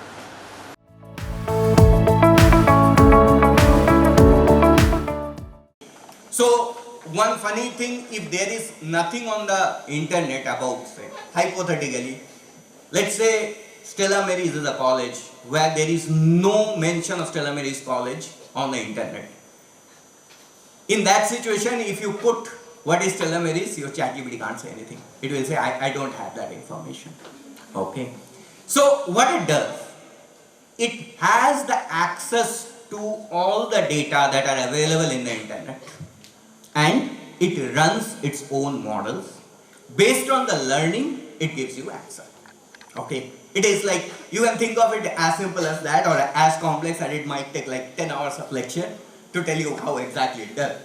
So, I will just give you some idea about generative AI and ChatGPT in the next few slides. But one of the things you might have understood by now is this whole OpenAI and all, it usually deals with language, right? Text. You put a text, it reads the text, it does something, comes back, gives you an answer in a textual format, not in a mathematical model and all. So what is NLP? The backbone of this whole thing is called NLP. That's called natural language processing. It is a certain area of data science which gained a lot of traction again within the last 10 years. Because before that, people were not even looking at the language or text as some form of data. We started looking at it recently. So natural language processing is basically, you can think of it, it's a mix of computer science and linguistics. So what can natural language processing do? It can do a lot of things. Like, for an example, you give it a word in Germany saying that, hey, it's good morning sort of thing, and ask what would be the English translation, it can do that. So it does a lot of these things. And how natural language processing works, one of the basic examples you can think about is Gmail. Whenever there is a new mail comes in Gmail, it usually gets stored into one of the tabs, if you are using those tabs, like promotion, updates, blah, blah, blah, right? So that's a thing that's usually done by reading the email, reading some words that are specifically there in that email, and then categorizing it. That's one of the basic examples of natural language processing. And mind that no one does it manually. It's all automated way. So if you put it, there is a system that goes through each of the text. There are some text given. You take it, you just move. So I will probably skip this slide, but just for your information, when you are looking at a text, right? Data science or any mathematical algorithm loves to have things cleaner. Clean data is like a dream of any algorithm. But in text, usually you don't find things clean. It's all over the place. So, for a quick example, and we need to do a lot of like experimentation or algorithmic use of data science even to clean the data. For an example, this is a very usual tweet. Everyone does this kind of tweet. Okay. But if you ask a computer to read the tweet, they will struggle. Because there are a lot of things, like what exactly is this person saying? So what we do? We run it through a lot of different areas. We run it through a lot of different normalization techniques to make the text reach a stage when it is just saying the gist of the story. And each of these steps actually are, if you see the conversion of this, right?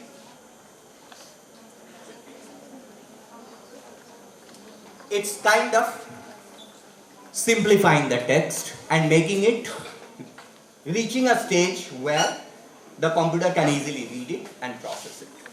So any text that you write on ChatGPT with all kind of prefix, suffix, notation actually had to go through all these things at the back end. We just don't realize it. Okay. Okay, so quickly moving, I will skip this slide that actually in the interest of time, this talks about some of the techniques that we use in NLP. And a lot of these techniques are currently being used at the back end of ChatGPT. But I will probably go to the last slide, okay, before going there, next slide is the last one. Before going there, these are some of the examples of the cutting edge language models that are currently being used in the industry. Most of them are deep learning based models. The below two are basically ML based models, machine learning based models, which uses various different techniques of deep learning to convert a text to some sort of form and then operate some models on top of that. BERT used to be a very common model some 2 to 3 years back, and ChatGPT or the GPT series is just an upgradation of the BERT model. It's an autoregressive technique which uses deep learning. So finally, to quickly GPT models, I will not spend time on this, but I will probably just spend a couple of minutes on how we are using GPT or how we can make our lives better using GPT. Okay, so few of the examples, chatbots. Nowadays a lot of websites are using chatbots. There is no human interface. There is a chat box, you do some automated happens, and most of the, at least what I found, none of them are too useful, but it is using it, right? Industry is using. So chatbot is one very good example of using ChatGPT, and we expect all these bots to become better when they use more and more of this GPT. As of now, the industry standard is GPT 3.5, where GPT 4 has been launched recently. GPT 4, if I'm not wrong, it's still paid to some certain, or there are some limits on tokens, but GPT 3.5 is widely used. Okay. Content generation. This is one area where GPT can really help. Okay. You can just put 5 bullets and ask them to build a story, it will build. You put 5 bullets, ask it to build a summary, it will do. So it can write creative statement, but mind that when you are using it to 5 to 6 different very similar say context, you will try to find a pattern. Okay, because I use this, like we all use this on and off, right? Let's say you are writing a review for a place in Google, right? And it's a restaurant. Okay, you have 5 reviews to be written there, each one it has own bullet points. Give the second or the third one and you find that the text or the title of the review now are repeated. Okay, so there is one thing, it is still 3.5, people are talking about the next version, so it might improve, we don't know, but this is certainly definitely something that we should all watch out for. Coding assistance. We might even reach a situation where coders don't have to write codes. At least they will just do debugging. Okay. For example, you can tell ChatGPT, hey, can you give me a code in this language that does ABC? Or let's say there are 2 data sets, I am a data person. So if you merge this, can you give me a code to merge? Language you can specify, it could be R, it could be Python, it could be something, it will give. But it will have error, at least as of now. So you need to understand, it's not that not knowing the Python, I will become a Python expert with ChatGPT. That's not going to happen anytime soon. Or like a Java expert. But it can definitely help. Okay. Finally, the last thing, or the disclaimer that even ChatGPT is putting. Look, it is not the end of world. We have ChatGPT, like we all leave our studies, go home, sleep. That's not going to work. Okay. So any result in ChatGPT is basically a function of what it can learn from the internet. So if there are problems which are unsolved, no GPT can help you. No GPT can help you. If there are things which are not seen in the past, it is impossible for any data science or AI or machine learning models or generative AI models to predict that. And I'm pretty sure you all will face your new challenges in your own fields.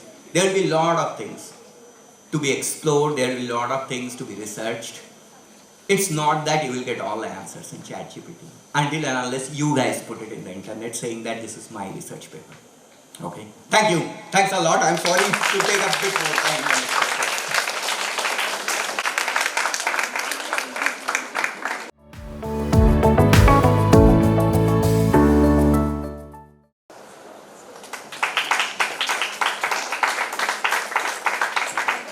Very warm welcome to all of you. Am I audible?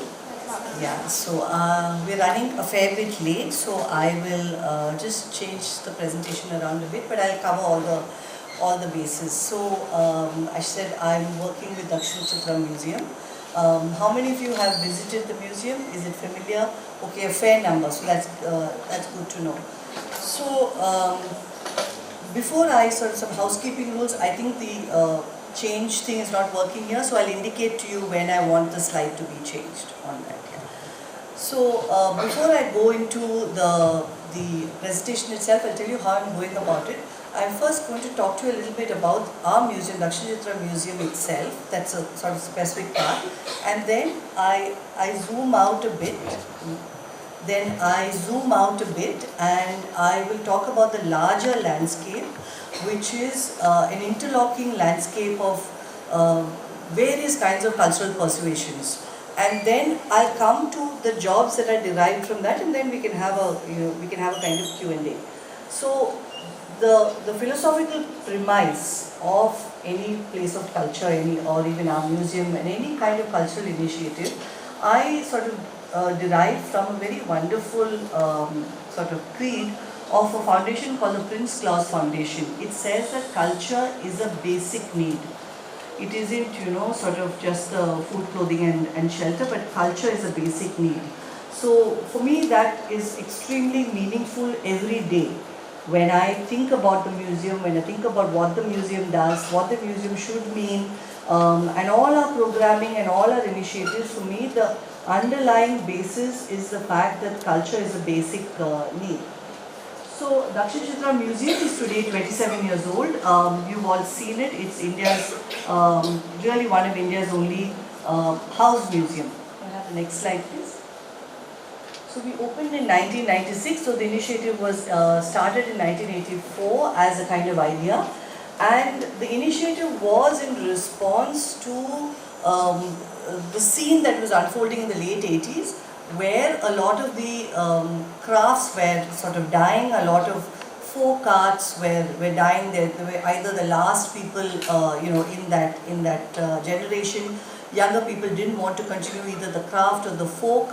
And of course, as you see, as you go, and as cities and as places become more urbanized, old houses are demolished. Now the houses became an important motive for preservation and conservation of culture, because it also encompasses social histories, it encompasses skills, techniques, it encompasses ideas of how to deal with light, how to deal with cooling without any of the extra sort of, in a sustainable manner.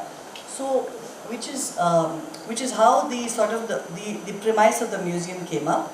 And so we have, as a background, we have the architecture of the houses, and you will see that we have layered more and more. Can I have the next slide, please? Yeah. So we received the land in 1985. Dakshin Chitra is a public-private enterprise. The land belongs to the government of Tamil Nadu, and we run it. And the agreement was that we generate our own funds for running the museum. So just a kind of timeline for you to get an idea about how the infrastructure came up. We started in 1985, and then we have a series of houses. We have it divided today into 5 sections because of the 5 southern states. Originally it was only the 4. So we have the Tamil Nadu section, all the other sections. In 2023, we inaugurated the Kerala Mopla House, and right now the Kodava House is under construction, and at some time this year we will open the Kodava House. So any responses to the houses that you visited? Any thoughts, anything that you'd like to share about what you felt when visiting these houses? Did you get the premise of Dakshina Chitra when you visited? Anybody wants to? Okay. Sorry. Anybody wants to share any thoughts? Okay, so I'll go ahead then. The next slide, please. Yeah. So along with the houses, we also developed a range of facilities. And this is a very important part because a lot of the careers that are going to be derived from the museum or the cultural space is going to be derived from the infrastructure available at these various facilities. So we started a reception lobby, a craft shop. We have 2 contemporary art galleries. One is known as the Valija Gallery and the Kadambari Gallery. We started an education section. We have a lot of focus on education because we get about 40 to 50,000 children a year and we get about 10,000 college students a year visiting us. Then we started a ceramic center, conservation collections and the Valija Gallery. We started a carpentry shed and a puppet theatre. So we will be moving over time. Yeah. We will be moving over time to add more facilities. Can I have the next slide, please? Next slide. Yeah. So that was a little bit about Dakshina Chitra. Now I want to really step back a little bit because if you start looking at career opportunities, again not even. Shall I stay with this then? Shall I stay with this? Okay. So if you start looking at career opportunities within I'm going beyond museums now. Museums, galleries, cultural spaces. If you're going to start looking at it in silos, really at the end of the day, you will not have a comprehensive understanding of what the essential purpose of such institutions are. So which is why before I go into detail about the various careers, I want you to sort of get a more deeper understanding of why we are doing what we are. So we looked at the problem statement. The problem statement is limited cultural literacy. You can read, what limited cultural literacy does. When we looked at ourselves and we said, okay, at the end of the day, what are we doing in a museum or any kind of, I'm now talking generally, any museum or cultural space, we are certainly, first let me say what we are not. We are certainly not in the entertainment area. Absolutely not in the entertainment area. So then what are we? We are in the other three E's. We are in the education, engagement and enlightenment area. So every aspect of the museum has to respond to these 3 aspects, that is education, enlightenment and engaging. So if you're entertained while in a museum, that's a kind of collateral benefit, but that is not our purpose. Then we looked at things that actually help build confidence in people and in children and even in adults. I might have a very good technical degree, I might have acquired a certain amount of financial means, but if there is an impediment to me articulating my culture,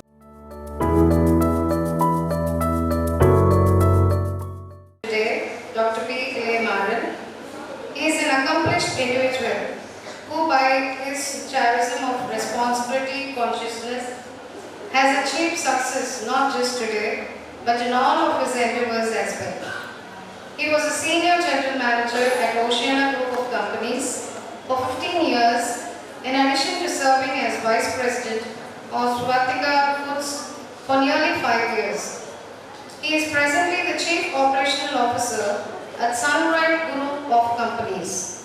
Sir is a specialist in aseptic and canning operations, dehydrated and BFT fruits and vegetables, canned fruits, frozen and fresh fruits and vegetables, processed fruit pulp and purees, and worldwide marketing of IQF. In addition, 25 years of specialist experience in the manufacture of chemicals, paper, fruits, vegetables, and drinks. Furthering his profile, he holds certifications from a number of organizations, including Vikas Certified HACCP, ISO 22000 BRC, and IATCA. He has served as a BOS member at several institutions and an industrial expert at Muthiamal College of Engineering. On behalf of our management, I extend a heartfelt welcome to you, sir. And thank you for taking the time to join us today. We are privileged to have you with us and eager to hear your insights and experience.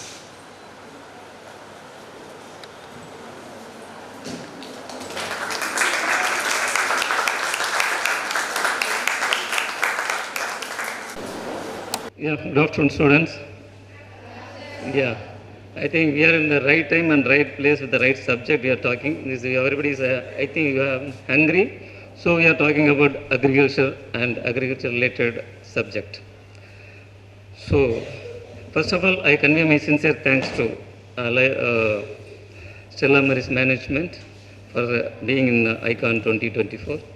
And I sincere thanks to my management, Mr. R. Sanmavelu, Managing Director, Sunbright Group of Industries, having given this opportunity to be with you.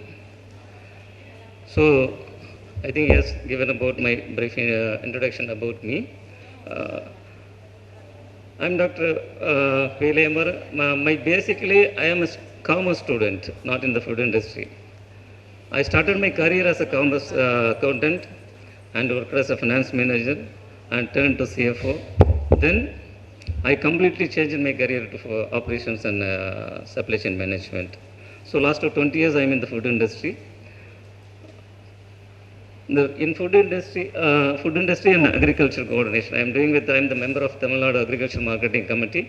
So that Madam Morning came, so we are coordinating with her for the new projects and promoting FPOs in Tamil Nadu.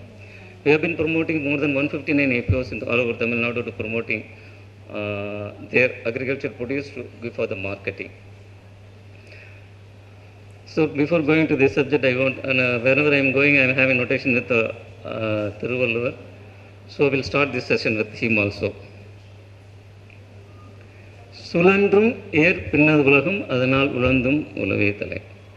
இதோட meaning நீங்கள் பார்த்துங்க. இல்லை யாராவது evening after the session anybody wants to tell, okay, I am welcome for you. So now will come to the subject. So agriculture, what is agriculture? There is a lot of peoples are not aware what is the agriculture. Agriculture is not the farming only. Agriculture is the day-to-day life, how it is be. Okay, for every human being it is required for basic things, that is food, shelter and cloth. So first food is the food sector is coming in the first part. For any human being for life food is required. So food sector is the first sector. Second thing is the shelter. Shelter, except the roof, all the product is coming from the agriculture background only. Third is cloth. The textile industry entirely coming from the agriculture only. Cotton, yarn, linen, whatever it is from the agriculture only. Then we'll, after going for the, after get up, first thing, now people are having the habit of taking anything, tea, coffee, milk. So milk is coming with the dairy industry. That is also agriculture. Then tea, coffee, that also two sectors of big sectors of agriculture, tea and coffee. Then you want to have the added sugar, sugar also in the agriculture industry. Then you want to take some sabji or what else mixing, so that you go for the market buying for the vegetables coming for the agriculture. You want to have a non-veg protein, or that is also coming from agriculture. Then you want to go packing of product, that packing product, so whether it is paper or any product is jute or something, it is coming from the agriculture. So from morning to evening, you are living with the agricultural product only. But people are not aware, not understanding what is agriculture. Agriculture means some farmers are fighting for water and other river problems, all these things. That is what our mentality, peoples and the politics created like that. But in India's top 10 industries are agriculture industries only. Whatever it may be, whether it is a dairy, food sector, dairy sector, processing industry, textile industry, and many more. You can list out the industries of 25 industries, out of which 10 to 12 industries are agriculture industries in India. That is only giving support to the Indian's economy and as well as the growth of every individuals. Repeat openly, huh? So, okay. Okay, now I want to share my experience, not for the, I don't want to take any lecture for any things, and I don't want to give any academic, all these things. Just I am sharing, I want to share the experience, what is agriculture, how the agriculture industry is growing, what is the technology involved, and how to, you people, how fit yourself into the industry. That is what my subject today. First, I will take the products of agriculture. So, before that, I will just a small brief about our company, Sunbright Industries. We are doing the agriculture infrastructure company as well as exporters of agriculture products, whether it is fresh, frozen, dehydration, vacuum freeze dried, and freeze dried. So, end-to-end product without zero wastage. That is our concept. Sunbright Industries promoting one company is called as Lower Kalanjam Limited. That is a subsidiary of Sunbright Industries, that we are putting the project in nearby Orakadam with a 200 crores project. It is coming up, starting is the next month, and we are planning to take the commercial production in 2026. So this is, we are integrating farmers with customers. Whoever anybody want to have an entrepreneur, you want to take on shop from us, you can do the start exports. We are giving facility for the production. You want people coming for any agriculture student or any business entrepreneurs, they want to do some business. They are coming for business, sir, I want to do some fresh exports. What are all the fresh exports is there? Fresh products. Fresh products, whether it is vegetables or poultry or marine. Everywhere the fresh products is there. Right now we are handling the fresh products. There are fresh, very high demand in the world market for our Indian fresh vegetables.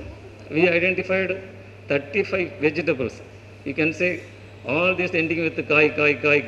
Nobody is in the world having these opportunities what we are having. So they are always, they have some small 4-5 vegetables, they are living their entire life. But we are having 65 vegetables is there with us for everyday life. So that is, after the corona, that Indian vegetables getting more and more importance in Europe countries as well as the Far East and Middle East countries. So we have started our exports from, we are the only company doing exports for vegetables to Europe countries. There is a lot of restriction is there. We have to be take care of the quality aspect. Still we are competing the others and we are doing the exports to Europe. So people want to do fresh exports. There are opportunities to do the fresh. What technology is involved. For fresh, you can see the supermarkets, the fresh, we are buying the fresh vegetables from the local markets as well as the departmental store as well as the malls. There are difference, you can see the product. They have the cleanness and lookness is good in the vegetables. So they are preparing with use of ozonic technique and having the preparation of the RO cleaning and ozonize the product. Then it will have they're doing the chilling in the chilling process. That is the technique used for processing the fresh vegetable. So you may get the fresh vegetable. It will not get 3 to 4 days, it will be look like a fresh.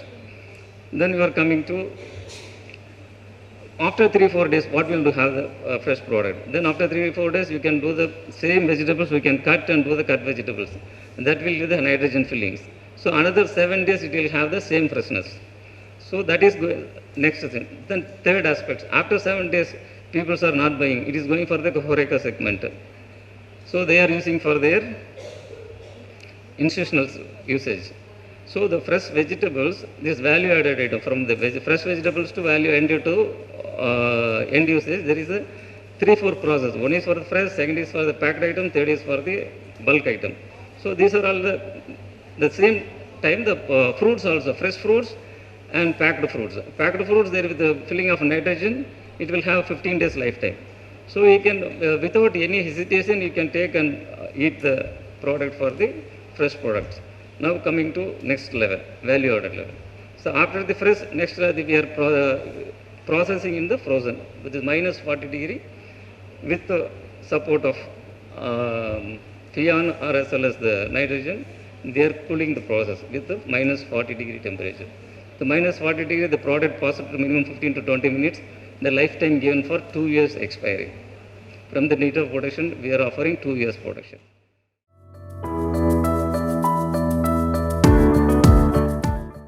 And what they did is they had a box of, one box of crayons. Okay. They gave it to them and they said that take any topic you are on and draw something, which your children do every day in school.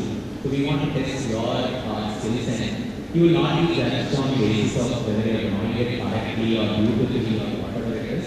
But please try it out. And this is something which we really want to make you experience. All the parent group were very happy to do that. 15 minutes they were given and they all took the crayons and they drew it. Okay. And the moment they finished that, after the time they posted it on the notice board, or the board kept there. Then they let all the children, kindergarten children there, tiny dots to look at what they had drawn, and they all became very happy looking at colorful drawings done by their parents, and they were all with joy. Now they asked the parents to move out, and they let the children inside the classroom, and they gave the same activity to all those 10 children, saying that again take A4 sheet size and papers and pick up the colors and then draw something. Let's see how you are doing it better or not. Children actually took 20 to 25 minutes more than what the parents took, and they drew the art, whatever they did. Like there was no specific topic given. And then they again created another board and they pasted those papers on that. They picked it. And they let the children out and they asked the parents to come and see. Looking at all that, what the children had done, there was not even a single parent who smiled at it. Do you know why? Can anyone guess? The difference was, and why did they take 25 to 30 minutes compared to 15 minutes of parents? The reason they all got disappointed was the children used only 2 colors, that was grey and black, which was untouched by all the parents because parents have already exhausted all the colorful colors. And that is what we are doing today. We are not worrying about our future generations when it comes to sustainability. So we are exhausting our natural resources like how parents have used their crayons, colorful crayons.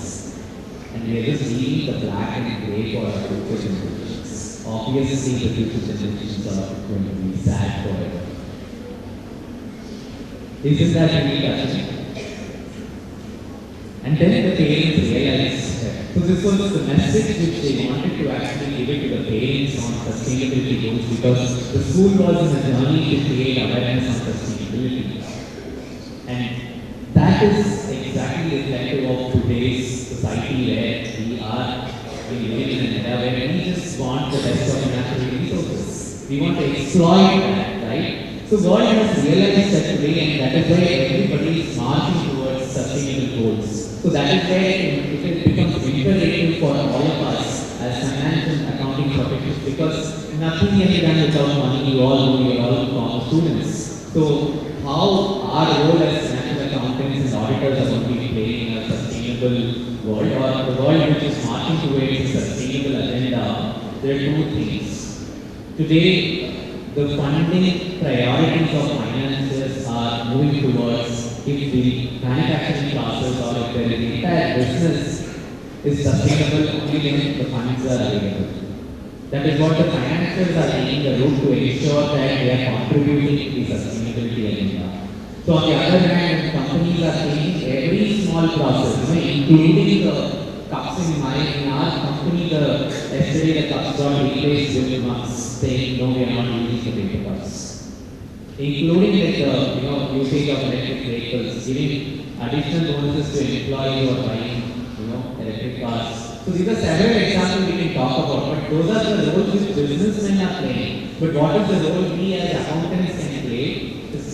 End of the day, today regulations are undergoing significant change. European Commission and US and also from the APAC, the regulations have been released on sustainability, and sustainability reporting has taken its edge today. In fact, today in the morning I was conversing with your commerce department head, and I asked her that do we tell us that has really any course in future for sustainability? And she said, we are making note of it and we definitely include that. Because if you are not aware of sustainability reporting and your role as accountants and auditors and culture, that is the area of opportunity in the community itself. Right? So that, the important thing is that 2030 the investment and sustainability should be 30 trillion we are talking about. In fact, AI and machine learning is only $40 billion. But it is 30 trillion. So that's the kind of investments and growth we are seeing, going to see in future, in very near future. 25-26, there is going to be doors opened up for people across the globe for sustainability talent. So that is why it becomes imperative for accountants to embrace that other next big thing is sustainability reporting, sustainability business, accounting and regulatory compliance. ESG, environment, social and governance. It's taking its mainstream. Very fast it's taking. All the large companies have started reporting on sustainability, and our role as understanding the governance structure, understanding the way it needs to be reported, and providing that trusted advice to our clients on reporting, and also providing certification of ESG by auditing them to the stakeholders becomes the priority, and they will all be looking up to us accountants as to how we are able to do that duty as on the sustainability reporting side. So that's the next big thing, the third big thing, which is going to take over the world of finance, accounting and economics. Everything they do, even if the smallest buying a stationery or any small activity in a particular business process is looked from the sustainability angle. It is looked from that angle, and that is when it passes through the test of sustainability. So this becomes a priority, and companies cannot survive in future if they are not sustainable. So that's the course it is taking, and it's going to become mandatory for many companies. Today they are talking about public interest entities, and going forward it's going to become mandatory for everybody, including laws will be there where I think this generation definitely is complete replacement of carbon fuel based vehicles or whatever you call it, with production process, everything. So therefore for all of us, including myself, I would say have a major role to play in the near future on the sustainability. So three big things, we talked about artificial intelligence, machine learning, and then the second thing is big data, that is the data analytics part, and the third thing is sustainability. So where are we in terms of getting to know these skills?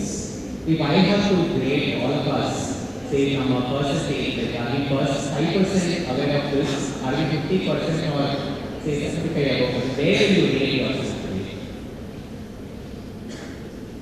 More than 50%? How many of you? If you can raise your hands from a skill set standpoint. Yes? No?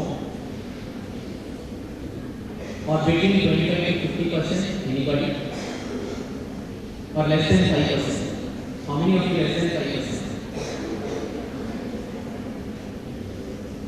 Or no knowledge or no skill set, specialized skill set on these areas? If you're silent, can we assume it is less than 5%? Yes, you have to let us be honest, because you are going to face the world tomorrow. So let us be honest. You have to realize it today. So with that, thought process, I want to just read one important or repeat one very, very important quote. How many of you know Peter Drucker? father of management. You know what it is? The only skill set which should be relevant in 21st century is the art of either upskilling or reskilling. This is exactly what he said, and we are living it today. And it is 200% accurate. So unless you focus on either reskilling or upskilling yourself, you will become the part of that 40% redundant people. So if you have to be in that 60% and replace yourself with strategic thinking, so the skill set finally will remain forever is going to be the skill to keep learning, continuous learning, upskilling, reskilling, whatever you call, and cohesive and beautiful articulation of what you are understanding. So communication skills will remain forever. And then bringing up efficiency in what you are doing, quality in everything in what you do, will be the agenda which you will drive, whatever role you take in the organization. So if you have to deliver excellent quality, you need to be skilled to do that. So to build that efficiency, to have that best communication skills and art of learning and continuous learning, you need to keep your mindset very open. And not just 21st century, I think forever what people have said will prevail. Unless they are able to reskill ourselves and upskill. And when I say reskill and upskill, it's not just in the certification course. It's basically about embracing whatever you is coming in and then catching up with that and adopting that with open-minded and practicing it to the extent it is relevant. Because again, it will keep changing. So change is constant. Our forefathers have said that and it remains proven every day. Right? So with that, I conclude my part of this program.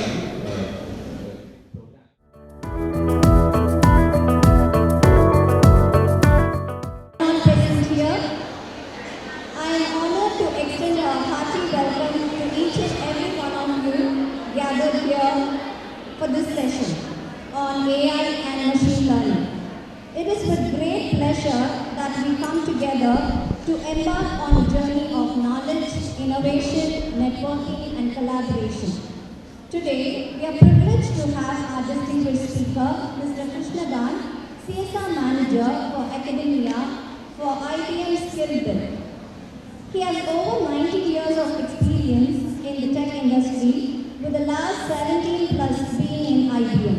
Mr. Krishnagant pursued his BE in Electronics and Communications, MTech from Pittsburgh in Design Engineering, and has an advanced certification in Digital Healthcare using AI from Indian Institute of Science.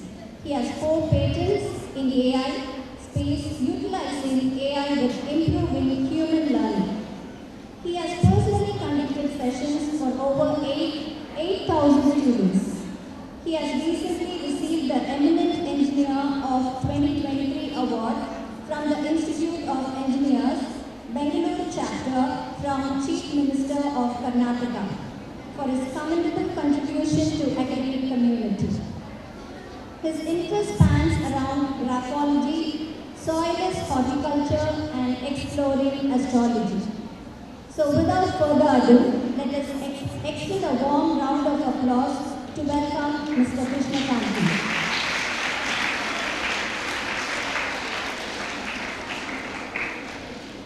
I will invite Altika to facilitate the speaker.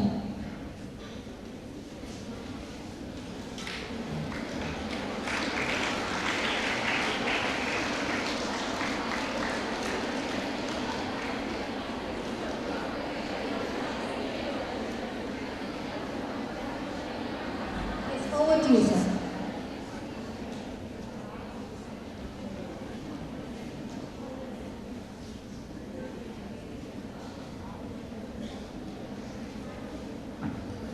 I just want to check if this remote works. You do it for me. Huh?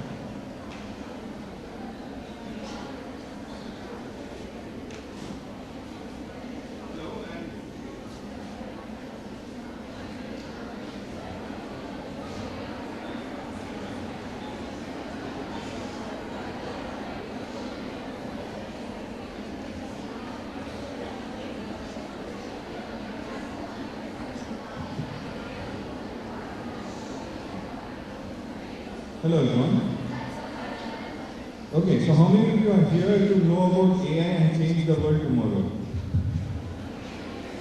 No one, right? Because we are not going to get into that. The reason why we are here today is for the industry connect. And in industry, what's really happening, if I would like to mention that out front to you, it might be a bit confusing. So what I would like to do in today's session is that I would like to put it in 3 parts. Alright? The first part is when I started running away from AI. That story. And then how I got into AI. Then we'll talk about what's happening in the industry, or rather, if not industry, what are the components in this AI that you might want to learn about. Alright? And in the end, I will share a very secret recipe of how we are taking AI from IBM to students like you. And we do not charge anything for that. It's a CSR initiative. So would you like to learn AI by first understanding why AI is important, and then see if you really like to learn it and get some digital badges. Alright? So that will be the journey. And I will need the audience towards the last part of it to be slightly onto either side, because I need to cue the person to change the slide, and if the person can't see me, I won't be able to do that. Okay? Alright, so that's the 3-part journey that we will actually take up today. And let's get started with a little activity for as many students as possible. I noticed that the last 6 rows might not be able to scan this. Can we go to the...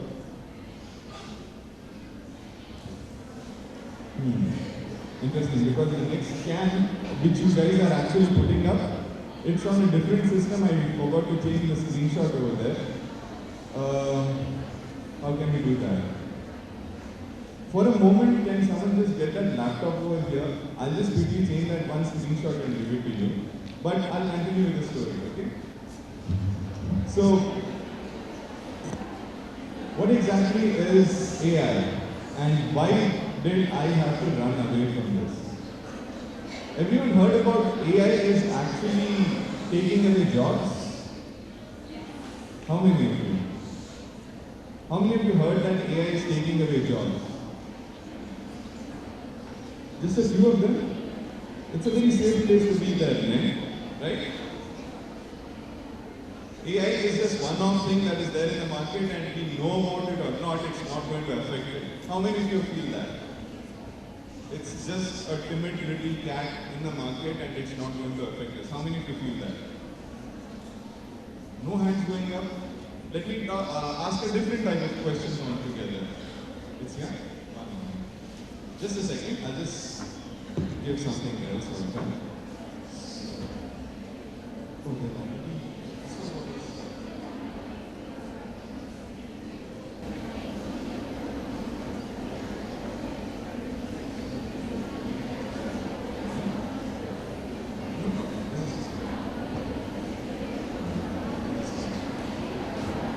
So, being in the IT industry, there is one thing that is for sure.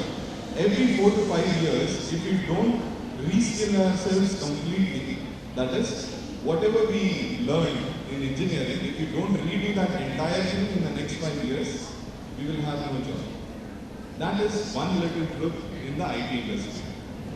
A few years ago, suddenly the AI boom started, and then we had a bigger problem.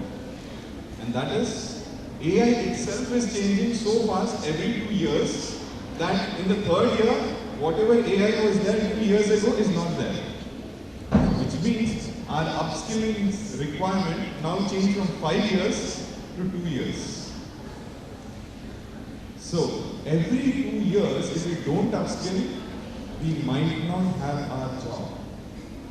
Is that problem serious enough for you to be afraid of AI? What do you say? Yes? Okay. So there are 2 things that you will do whenever there is a threat in front of you. Rather 3. Fight, flight, or freeze. Isn't it? For the first 1 year, I froze. I didn't know what to do. And then when I came back to my senses, I ran away. That's because students like you are able to pick up these AI skills much faster than people who have been in the industry for 20 years. So even if I learn AI, there's a good possibility that brilliant students like you will learn better than me and be able to do things better. So what's the point in learning something which the younger generation can do it better than you? Anyways, job is going to go, right? So I ran out of that place. I ran out to study something else that can still give me some money to feed my family. So I ventured into something like neuro-linguistic programming. How many of you heard about NLP? Neuro-linguistic programming? Oh good, then this is a very good crowd for me to speak on that. Okay, one out of maybe 500. So neuro-linguistic programming is about programming your subconscious mind. Alright? So I went into that space, started doing sessions. I used to get good crowd like this, but there is something that is stopping me from going all out in that particular space. So I went into counseling. Why am I not starting my own business in this area? I'm very good with it.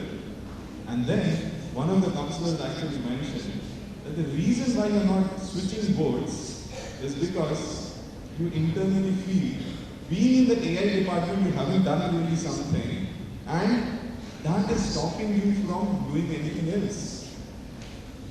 Having worked in this particular space for nearly 5-6 years, if there is no contribution that I can put into the system, what is the guarantee that when I take up some other new profession I will be able to do that?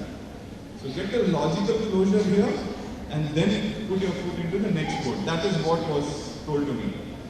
So, okay, if that is what is stopping me, let me just do something. So that do something turned out to be 4 patents. And I would like to share one little patent story, and it is so simple that any one of you in this room can actually venture doing it. Okay? This story of patent was initiated at the lunch counter. So we are working with the clients, we just come out and have our lunch. It is January of 2019-ish or so. Most of us are still with the COVID-related stuff and everyone is home stuck, right? 28 December or January, something like that. And one of my colleagues who was there on Facebook at that time was very upset. He said, what happened? Why are you so upset? He said, this morning there was a shootout in Australia and the gunner actually captured everything on live camera and he was actually showcasing it on Facebook. Anyone heard about this happening 3 years ago? 4 years ago? Heard about this incident?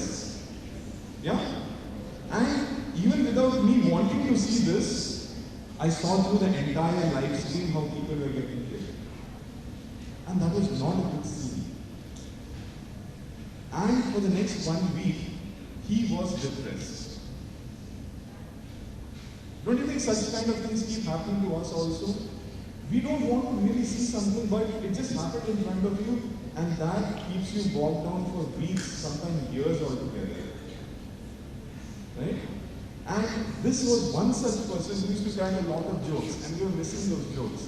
So we tried to pacify him, tried to get him into his energy levels. So finally, it came to a conversation that if there is something that we could do, that nobody ever gets into such a situation online, that is, you don't want to see something and such kind of things never ever come in front of you. At least I'll be happy that my kids are not going to see something like this. That was an interesting problem that could be solved. Without having any knowledge in AI, we then ventured into figuring out what could AI really do in such a case to ensure that no one goes through this experience. Now, shooting someone live and then killing is not a regular event, right? So you can't really expect this to happen every time and feel bad. But there are other things that happen at more regular instances. For example, how many of you are into binge watching serials in Netflix and Amazon Prime? Just raise your hand. Only some of you? Because that should be 100%. Yeah? Okay. So you guys are watching something and suddenly you don't know what exactly is coming up on that particular serial altogether. You're watching it and maybe your mom or grandmom comes in and you're not comfortable seeing that at that particular time. Happens? Yeah? So this happens to everyone. But the extreme is someone getting killed live and you're watching it. Right? So we thought this is indeed a problem when as parents they're seeing something, when a kid comes in they don't want to have the kid watch something like that, or it creates an uncomfortable moment, right? So what we came up was a patent that will identify whoever is there in front of the TV. If it is an adult who is supposed to see it and his preferences are set, then whenever a child suddenly even comes in or an elderly person comes walking in a different way and sits in that couch, if there is a scene that could make a family viewing uncomfortable, it will flip that part and go on to the next part. Simple. Simple. So if you ever see this happening on Netflix and other places, that's the little patent that we have filed out. Okay? So AI could actually help us live more comfortably. It can help us do things much more simple. And if we had to do all these activities, we have to understand, if you are talking about AI, what are the different components that you might have to look into if you want to study about AI, isn't it? And for that, the very first thing that is required is called as DATA. What is it? Data. So let's just experiment with the data that is there inside, right in front of us in this audience. Okay? So could we just go to this particular web browser and go to the next option for a presentation on the screen? No, not the next slide. Get out of the slide and go to the browser. Yeah. We have about 255 people on whose phone something is there already. Okay? Let that be the basic number. If anyone else can still scan it, please go ahead. I guess the room can take up about 500 people. So anyone who wants to get onto that, in case you are not able to scan, you just need to go to menti.com, menti.com, and put in this number. The number is 5210 1812.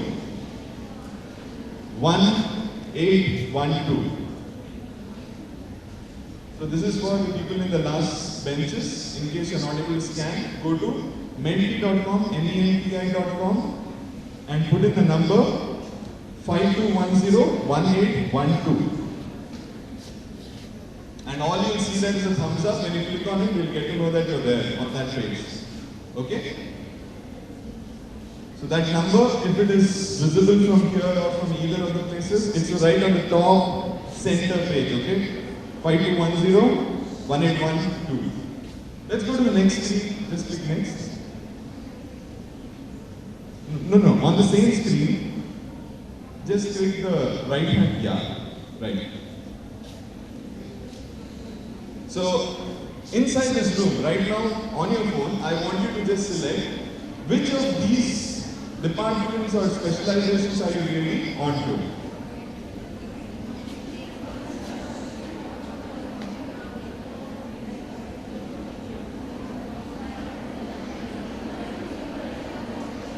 So I have absolutely no clue how many of you are in which particular part of the room, but we now know that there is a maximum number of BCom students inside this room.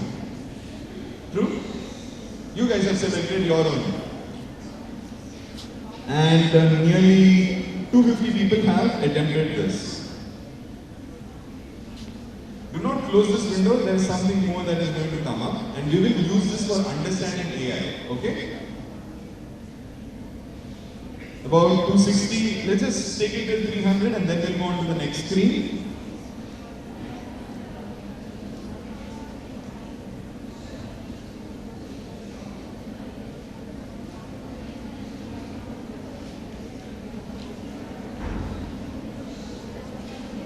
Yeah, that's good enough.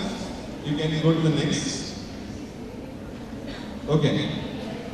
So what we saw in the last one was a very structured question where I had only given you some options and you selected it. Right?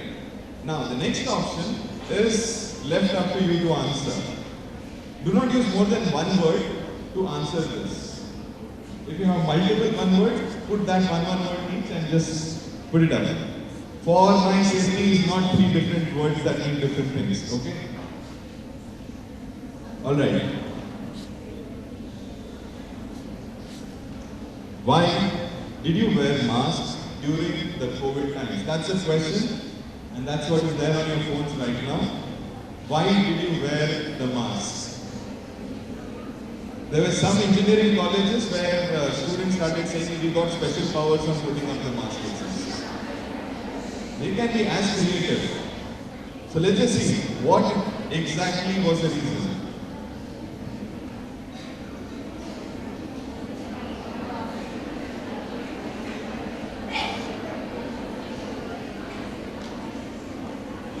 Alright.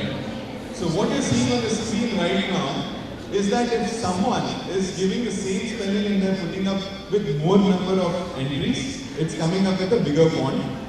And if anyone else is writing a very unique word, it will come up as with a smaller font size. Okay? Now, if we see something like this, can you categorize what is a funny response and what is a senior response in this? It's all distributed everywhere, right? True? Correct? Okay. Now this is the kind of problem that AI is being used to solve. What is the problem? Let's go to the slide please, and the next slide.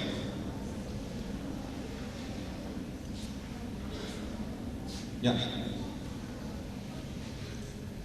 So, how many of you have heard about AI altogether till now? AI, artificial intelligence, aromatic incense.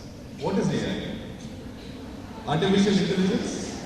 Yeah, and that's what we're going to talk about today. So, when we used to talk about AI to a fresher altogether 2 years ago, we would say, oh, AI means that you need to learn some algorithms, and now 1.5 years ago, it started becoming more intense that you need to know something in the space of machine learning, and then it started deep learning, and then now we say that there is generative AI.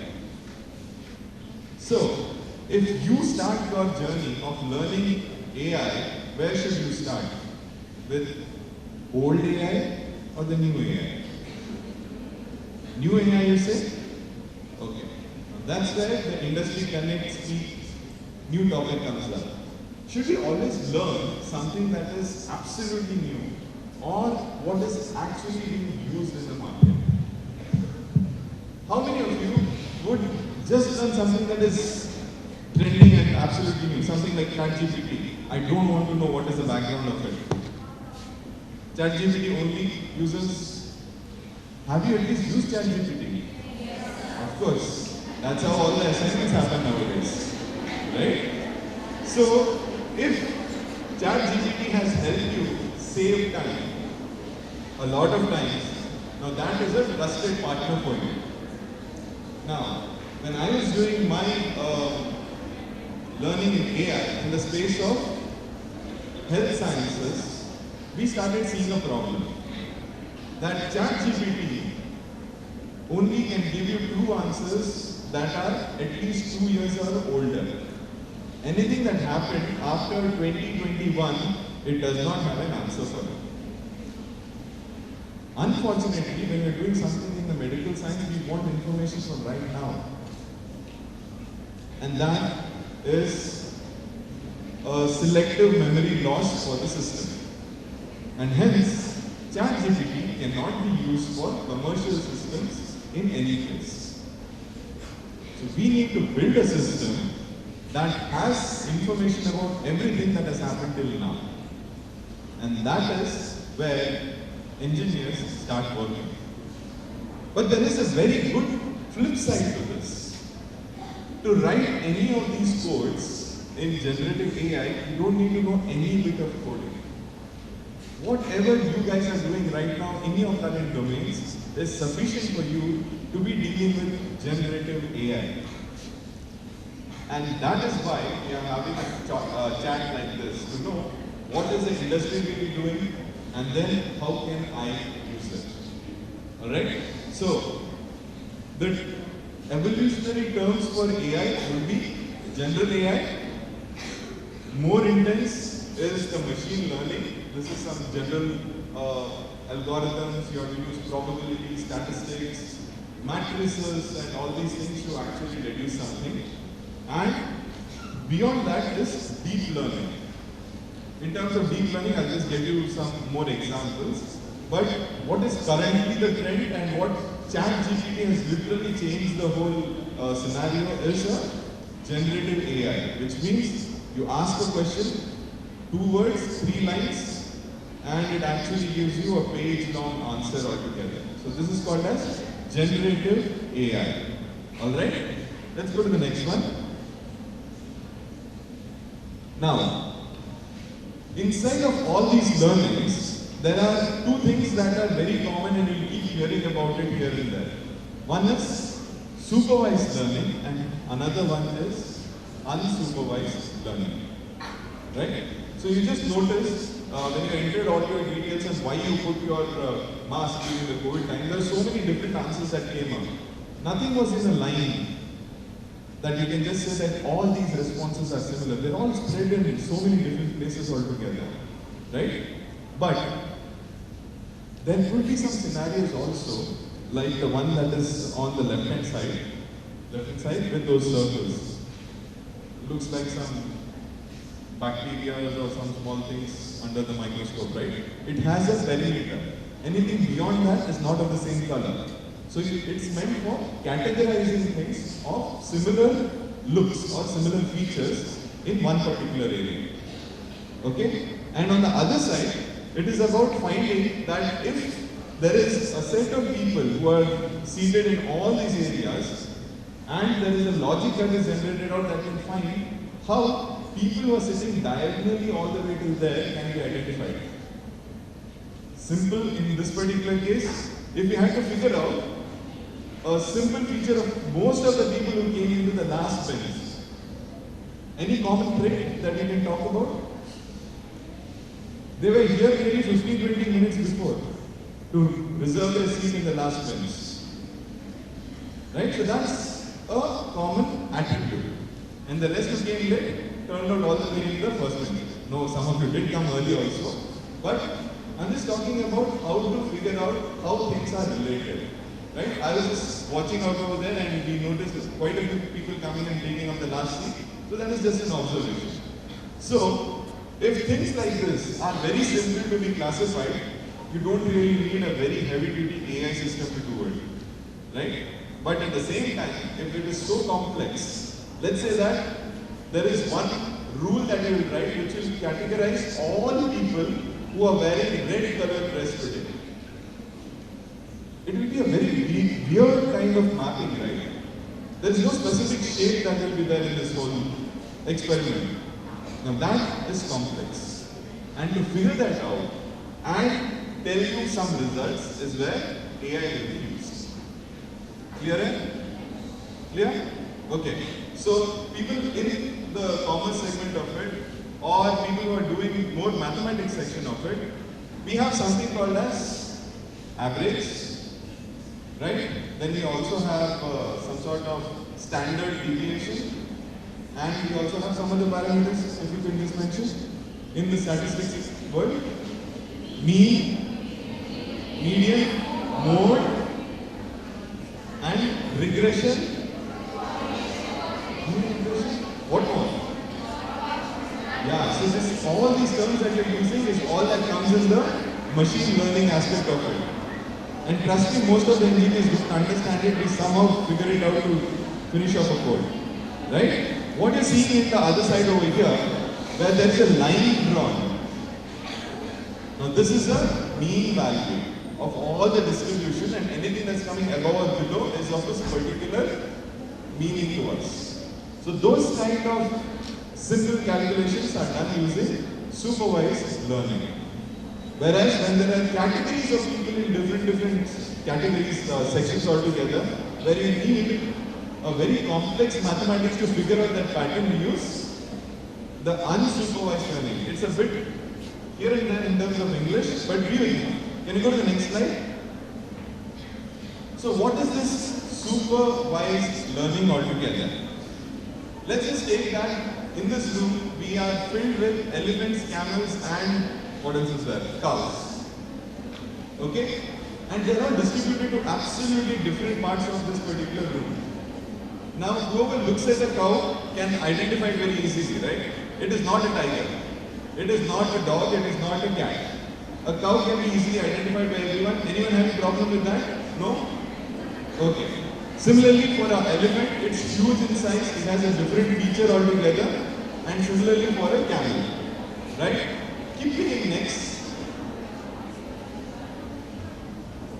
So, a person who actually verifies whether all of you have been categorized properly to the college that you come from, let's say it's based on the tag color.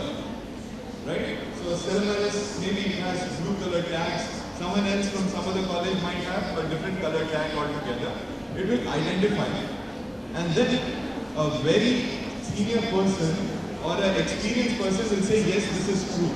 Because sometimes in the crowd, someone might have a chain that is of that particular color. Right? And they might get misclassified into that particular college. Yeah? So, who is this kind of a trainer and where exactly are they? Another industry connect example. Cancer is a very, very serious disease. Do you agree? And the medicine for this cancer could be usually found in very extreme places where you have to spend a lot of money. Right?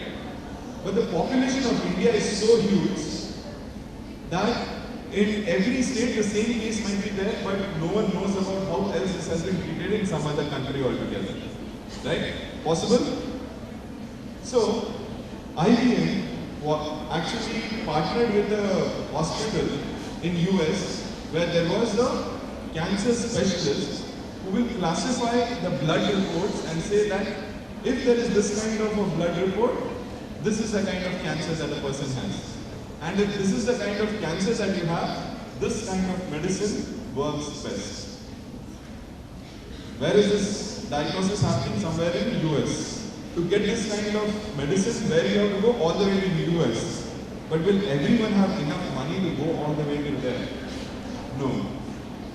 And that is where all this data gets validated by one person and they put it into a repository which is used by AI systems throughout the world to say that if something like this is there, such kind of medicine can be used. Can you go next? So that is called as a supervisor and hence the supervised learning. What is he really putting in? He's putting in some tags. He's identifying specific wrong cells or something wrong in the scans and then putting it into the system. So he's a supervisor. These things get processed by a mathematical formula, we call it as algorithm. Yeah, next. And then this trained model, right? This is the training that you have given. Now anyone in the world who goes to this particular system and gives the same picture, click next. It does not have the name. It just has the pictures. And when you click next, it gives you an output saying that which is a camel, cow or an elephant. Simple to understand? No doubts over here? Okay? Alright. So what is unsupervised learning now? There will be no supervisors in the system. The system or the artificial intelligence model is intelligent enough to figure out whatever is being given to it and gives out the output. This is unsupervised learning and this is what ChatGPT does. When you just get on the ChatGPT, ask it any question, it directly tells you what exactly is the answer to that particular question. Alright? Let's get on to the next part of it.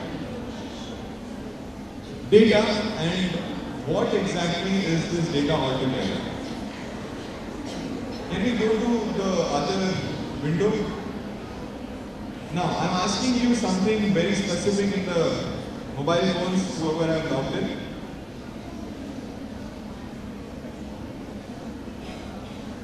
I didn't know that there are 746 people inside the room. 746 responses, but 300 people in the room. Okay, go to the next one over here. Click the forward option. Now, we are going to get into what exactly is an AI system altogether, and for that,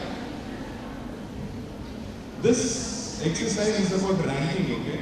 If you know more than one system, and you think that you have used one particular system more, keep that as the highest priority.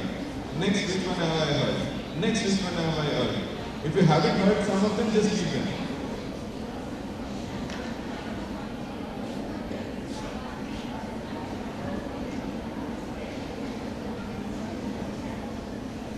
So the home tutor is on first preference for everyone. Almost 100 people know about ChatGPT at least.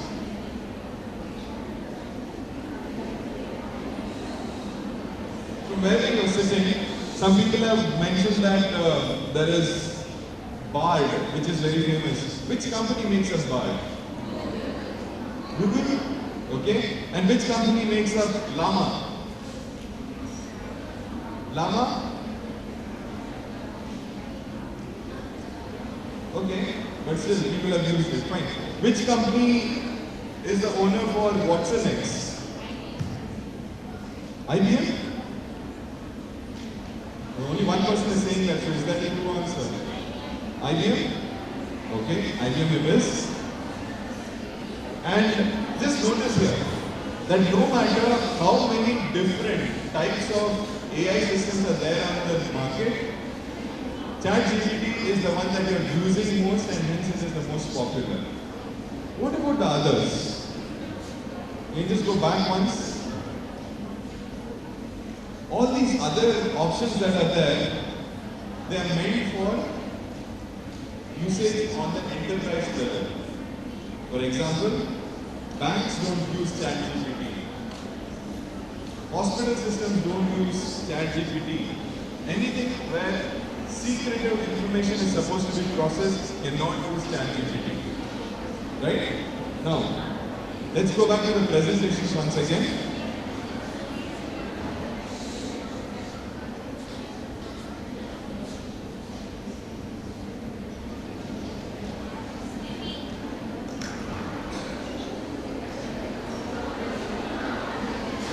So as we go through that, here's yet another example of something happened over there.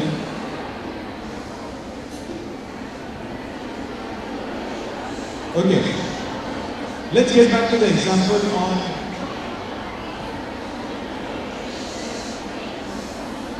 this. Is a little AI that we had played into the entries that we had put in.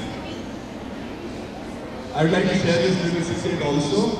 So the first one where you put in a lot of different entries, right? For COVID, why did we wear the mask? There were some responses that were put in here which didn't at all matter to the question. Some people were writing their names over there. Did you notice that? Some people, there's some guy's name also over there. I don't know if it is an actor or someone else. Now when we conduct sessions and there are like 3,000 people in the room, some people become mischievous and write something that is not supposed to be seen by a crowd like this. So we put a little bit of AI into that, which taps into the IP address within this room, which is generating that, and at least in other places, we have students registered and the names start popping up that this person is doing so. AI can help you solve problems when we are trying to use it for the good also. We also talked just now about identifying camels and elephants, right? Now, AI is so good that it is able to identify, but do you think you can fool AI? Do you think you can fool AI easily? Yes? Okay, one such example when you have fooled AI. Anyone? Where you have fooled AI? No one? Okay, try this out in ChatGPT itself, but now the new version has actually taken care of that.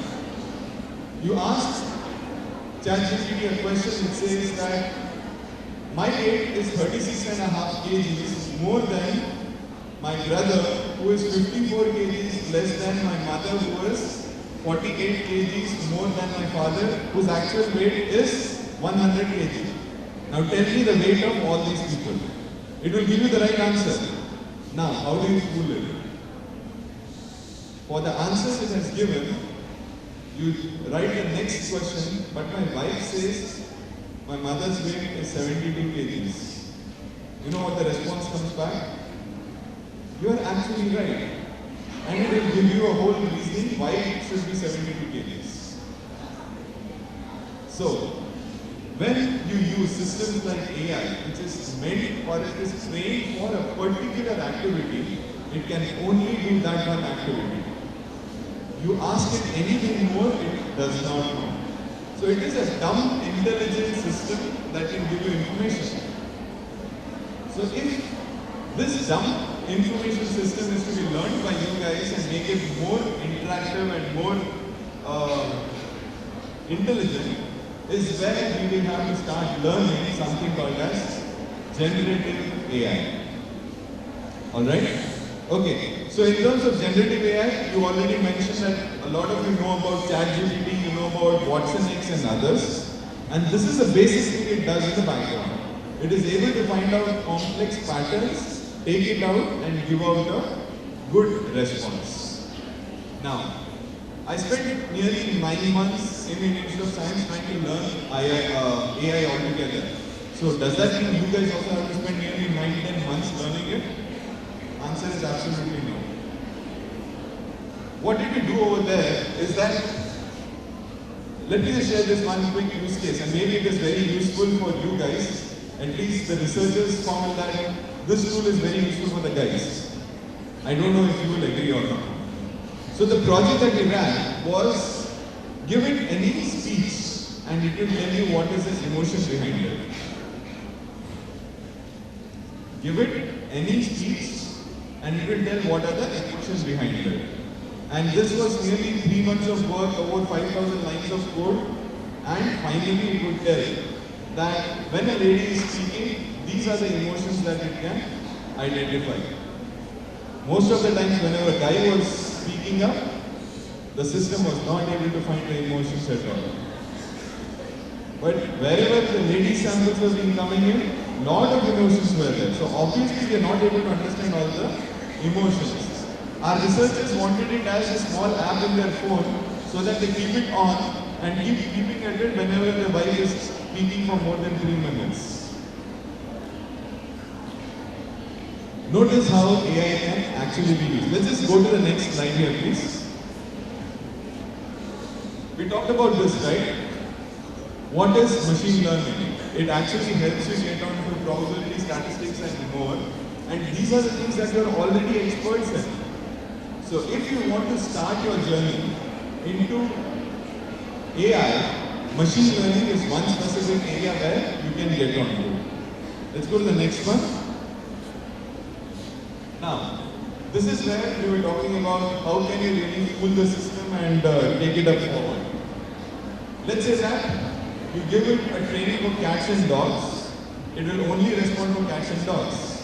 That means even if you put out a name of a camel over there, it will still return the answer as cat or a dog. That is the dumbest possible traditional AI. But now, using generative AI in a system where there are some patterns that might look like a cat also, it's able to bring it up. Alright, next one. It becomes more complex when there are music patterns. I could also showcase one of the models that we have generated. It was done during the COVID times, okay? That if you are attending an online class for 2 to 3 hours in one shot, what will happen? You get tired, right? And the teacher is actually looking at hundreds of students in the same class. It's very difficult to figure out how many of them are already sleeping. So, we figured out a system which will see every single student, see if they are drooping, if they are actually keeping their eyes somewhere else, or they are trying to write something, and figure out how people will actually be interested in the lecture or not, and give messages back to the teacher, saying that these many students, not by names, but by their type.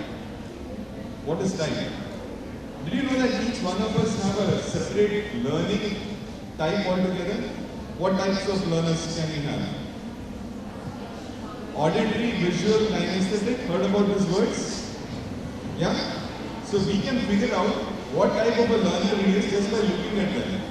And we train an AI model to tell this back to the teacher to say that there are so many visual students who are getting bored of your lecture.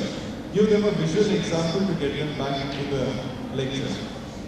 If there are auditory people who are not concentrating on the lecture, tell them a story with some sort of intonations and they will start getting involved in your lecture. Or if it is a person with feelings, narrate a story that will give them his feelings and they will be able to connect with them. So this is where real-time AI is actually being used up. Next one. Let's just pass on to the next one, please. So here is the final slide that actually tells us why we need to learn AI all together. How many of you have been using Google search for more than 5 years? Raise your hands, please. You're using Google search for more than 5 years? Okay. How many of you have been using Facebook for more than 4 years? No one. Is it only Instagram now? No one is using social media platforms now. When does this happen? Okay. But then, here is a little graph for you people to understand how world is seeing technology altogether. There are different software languages. Okay. So there were different software languages that came into the market, but within 2-3 years, they never had so many people accepting it. But when ChatGPT came, within 3 years, it got nearly 30 million users using it. Which means, if you don't start using it now, in the next 2 hours, it will be, or next 2 years, you will be outdated. So if you do not want to be in the outdated mode, and totally miss out on this learning journey for AI altogether, this is the example that I would like to go on to. Next one, please.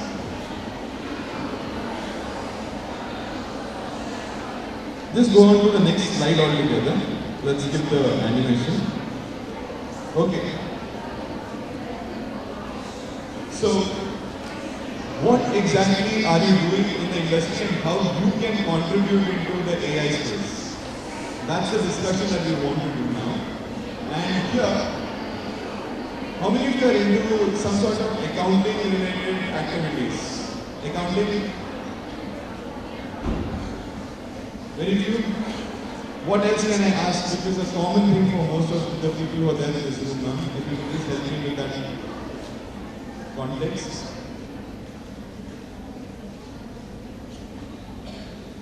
Is there a specific thing that most of the people in the room might be doing in their academic cycles right now? Is there something in their academic cycle that commonly most of them are doing? Other than job hunt and others, what are they learning? Which could be common across.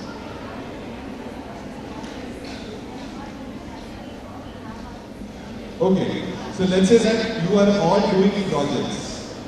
How many of you have seen what is the projects that your seniors have done and then you're doing something new? How many of you? Quite a few of you. Now, have you heard of any other projects being taken in and you change something so drastically in that it gives you a completely different answer? Does that happen? Does that happen? So that's exactly what is the deep learning all about. It's called as neural networks. In neural networks, the system tries to map whatever is your decision-making skills and puts it up in the form of an algorithm. Okay? So, if there were 4 people involved in a project, you remove one project member and put a new project member in. Will the result be possibly different? Yeah? Now, imagine the same thing when there are 300 project members and 200 of them are changed. Will the result be drastically different? So that's exactly what we try to do using this neural network. We go through all possible people to give some solution, then remove those people who are not so interested, put some more interested people and see how is this going to work. Alright?